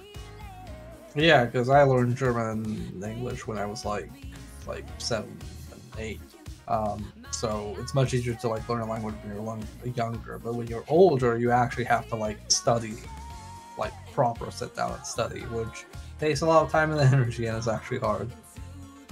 Yes, brain plasticity is a hell of a thing. You're correct. Ugh. And this is why I only know English. Also because I've always been bad at language learning. I mean, look, you knowing only English helps people like me who speaks more than English, because my skills are more valuable that way. If everybody spoke multiple languages, where would I be? As I said, it is much more valuable to know English because it is the lingua franca. Well, also, like in Europe, it's more common to speak a language in English. But why would you learn to speak anything other than English in America unless you're from, like, you know, a minority group, so you speak like Spanish, for example? Yep. Or if you're in Canada and you speak English and French. But yeah, no, there have been studies shown, and yes, it is much more financially beneficial to learn English than compared to others, because once again, lingua franca. I mean, I'm not sure how you would work in the West in IT without speaking English. Like, you would need at least like basic English to get by. Yep. In Asian countries, it's a bit different. Like in Japan, most countries care if you speak Japanese. In China, I think it seems to be mixed. They can like work with English speakers, but also like it's primarily in Chinese. And same in Korea. Man, I'm just reminded of fucking... You mentioning that, I'm just reminded of Godzilla Final Wars, where one of the main characters, he is... I forget his name. But he is an American MMA fighter who moved to Japan, and at that point had been living in Japan for years, and had a Japanese wife and everything, and was a Japanese citizen, and it was great, because in the movie, despite the fact that he could speak Japanese just fine, they had him speak English the entire film, because it was cooler. Yep. I mean, you have to keep in mind that in a lot of these countries were exposed to American movies and TV shows and media in general. So, you know, when you grow up and, like, let's say, for example, you watch a lot of cowboy movies and a lot of action movies, you're like, oh, I'm gonna write about cowboys and action heroes because that's cooler, like an action hero in, you know, in America. I mean, yeah. Even though your local stuff might be more interesting to people in general, actually. That's because America's biggest export is culture. Yeah, culture and propaganda and PR. Yep.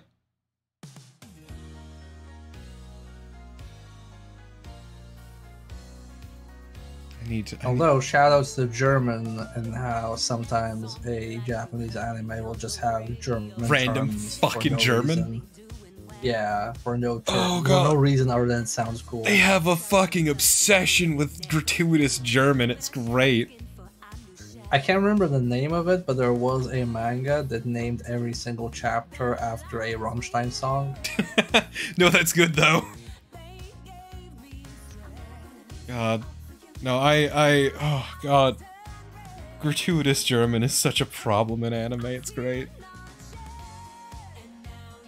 Oh, it's a problem, Torben. Is the problem that it's not gratuitous English, maybe? No, the problem is there's not enough.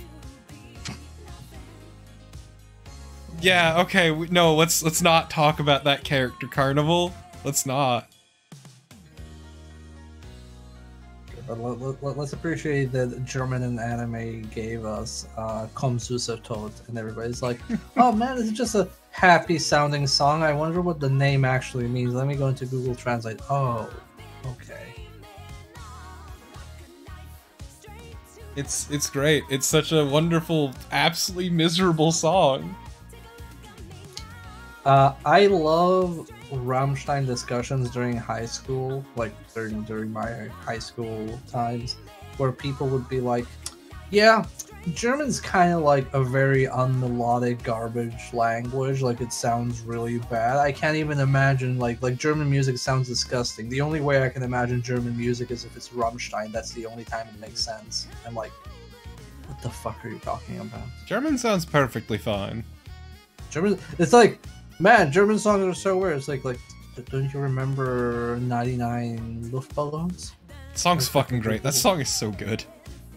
Yeah. It's like, oh, how to tell that a person has never actually listened to German music? They give you opinions about German music that is not Rammstein. Granted, what do I know? I actually really dislike the sound of French. I don't mind French. I just don't want to like bother learning it because it's too much work. Well, That's basically. And also, I would probably not want to live in France because everybody would think I was American, and I don't want to deal with that.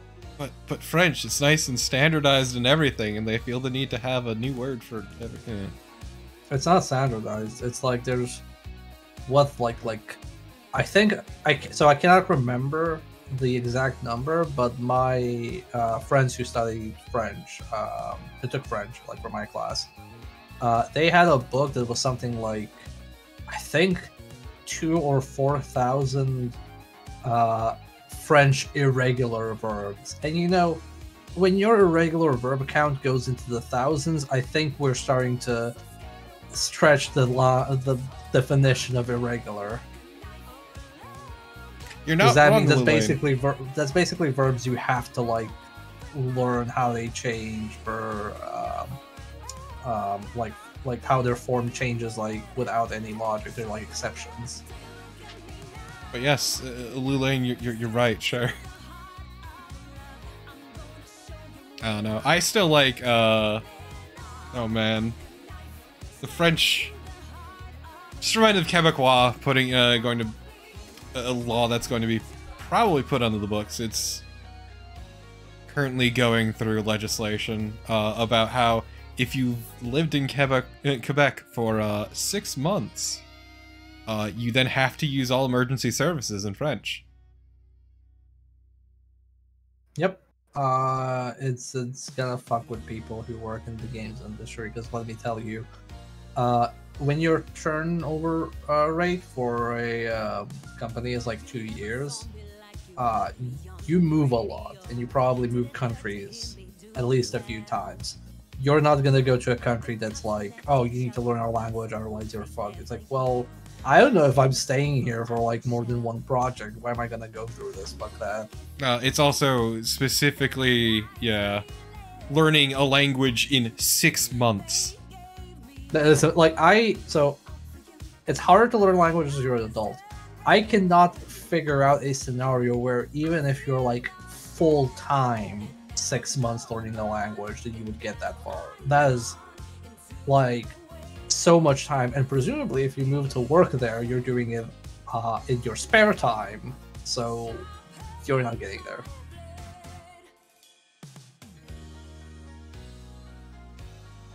So yeah, it's very annoying. It's also like technically in Sweden there are services like government services that will help you learn Swedish, but it's kind of hard to get into them. They're pretty cramped, which during COVID is not great, and you know, it's like it's very like strict time constraints, so it's hard to balance a job and going to those classes. Even technically, though, you could just not, like, you could basically tell your job, yeah, I have to go to this thing, and they have to like you, but it's still like hard to like balance, you know, actually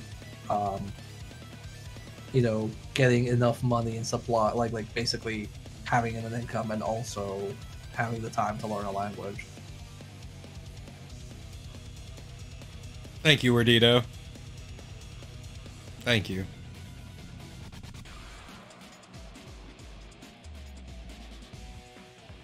Oh god. Foreign Legion, they teach it to you in like 6th week, but it's a very different environment. I also imagine that the proficiency level you need in the Foreign Legion is different. Like, technically speaking, I don't really need Swedish for my line of work, but if I had a different line of work, I would probably need a certain capacity of Swedish, for example. And then I assume the Foreign Legion has its capacity of you need to know these French words to, like, I don't know, not get killed or get others killed.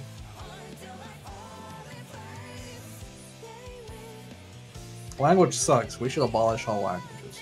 We should communicate only through touch. In Or guttural emojis. noises. No, I think we should just communicate through emoji. You know what? Valid. I fucking hate them, but sure. I mean, that's the, you know, that's the only alternative we have. In like 20 years, it will be an actual government proposal of, you know, abolish all languages, just use emoji. We should just communicate through interpretive dance. No, that sounds like a Star Trek episode or something. That's weird. Also, that means I have to move. Okay, but what about the guttural noises? I still think we should do that. It'll be very hard for me to write design documents with guttural noises. I could probably write a design document only with emoji. Ah, yes, that It would be difficult. It would be difficult, but I think I could pull it off. That would be a fantastic thought experiment. Can I write a video game design document only using emoji? Why are there all these sweat marks? Well, technically, okay, here's a big question. Do we allow emoji fusions? Because Android now supports you combining two emojis. So if we can combine two emojis, that actually makes it doable. If I can't combine two emoji, it'll get difficult. And then, like, am I allowed to use things like parentheses, line breaks, semicolons? Because that would also Oh help man, use the emoji purist split. Oh no. The great schism in the language. I mean, it's not really like... I'm actually now thinking where it's possible. I think it could be possible, but it depends what the game is. Look, I'm just saying, if you said all language as emoji, then you'd have the great schism of purists versus people willing to fuse. Oh, that, yes. It's horrifying. References not be allowed? Okay, well, when I say emoji, I mean like emoji, like the graphic ones. I don't mean ASCII. Emoticons. Yeah. For you old people out there. Well, I call them smileys. If you do like Okay. column parentheses, that's a smiley to me. That's not an emoji. Emoji is a very specific thing. You got it, Granny.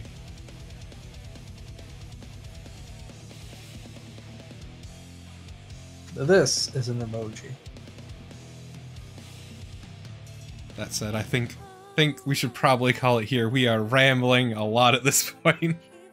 I mean, this is the most interesting this stream has been, you know, since we started. Yeah, no, we definitely needed something to unwind from my brain dribbling out my ear, but Countdown to emoji.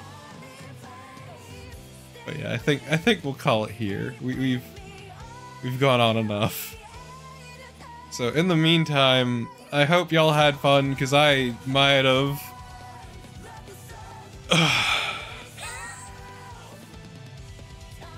In the meantime, though, I'll probably be doing more AI tomorrow night because I am fucking hooked. Damn. And if you enjoyed the show and don't already follow, I would greatly appreciate if you did. But most importantly, oh yeah, also check out Bear at twitch.tv/RealSovietBear. Yeah. But most importantly, I hope y'all have a good rest of your day, however much that might be. I don't feel like rating. My brains will run down.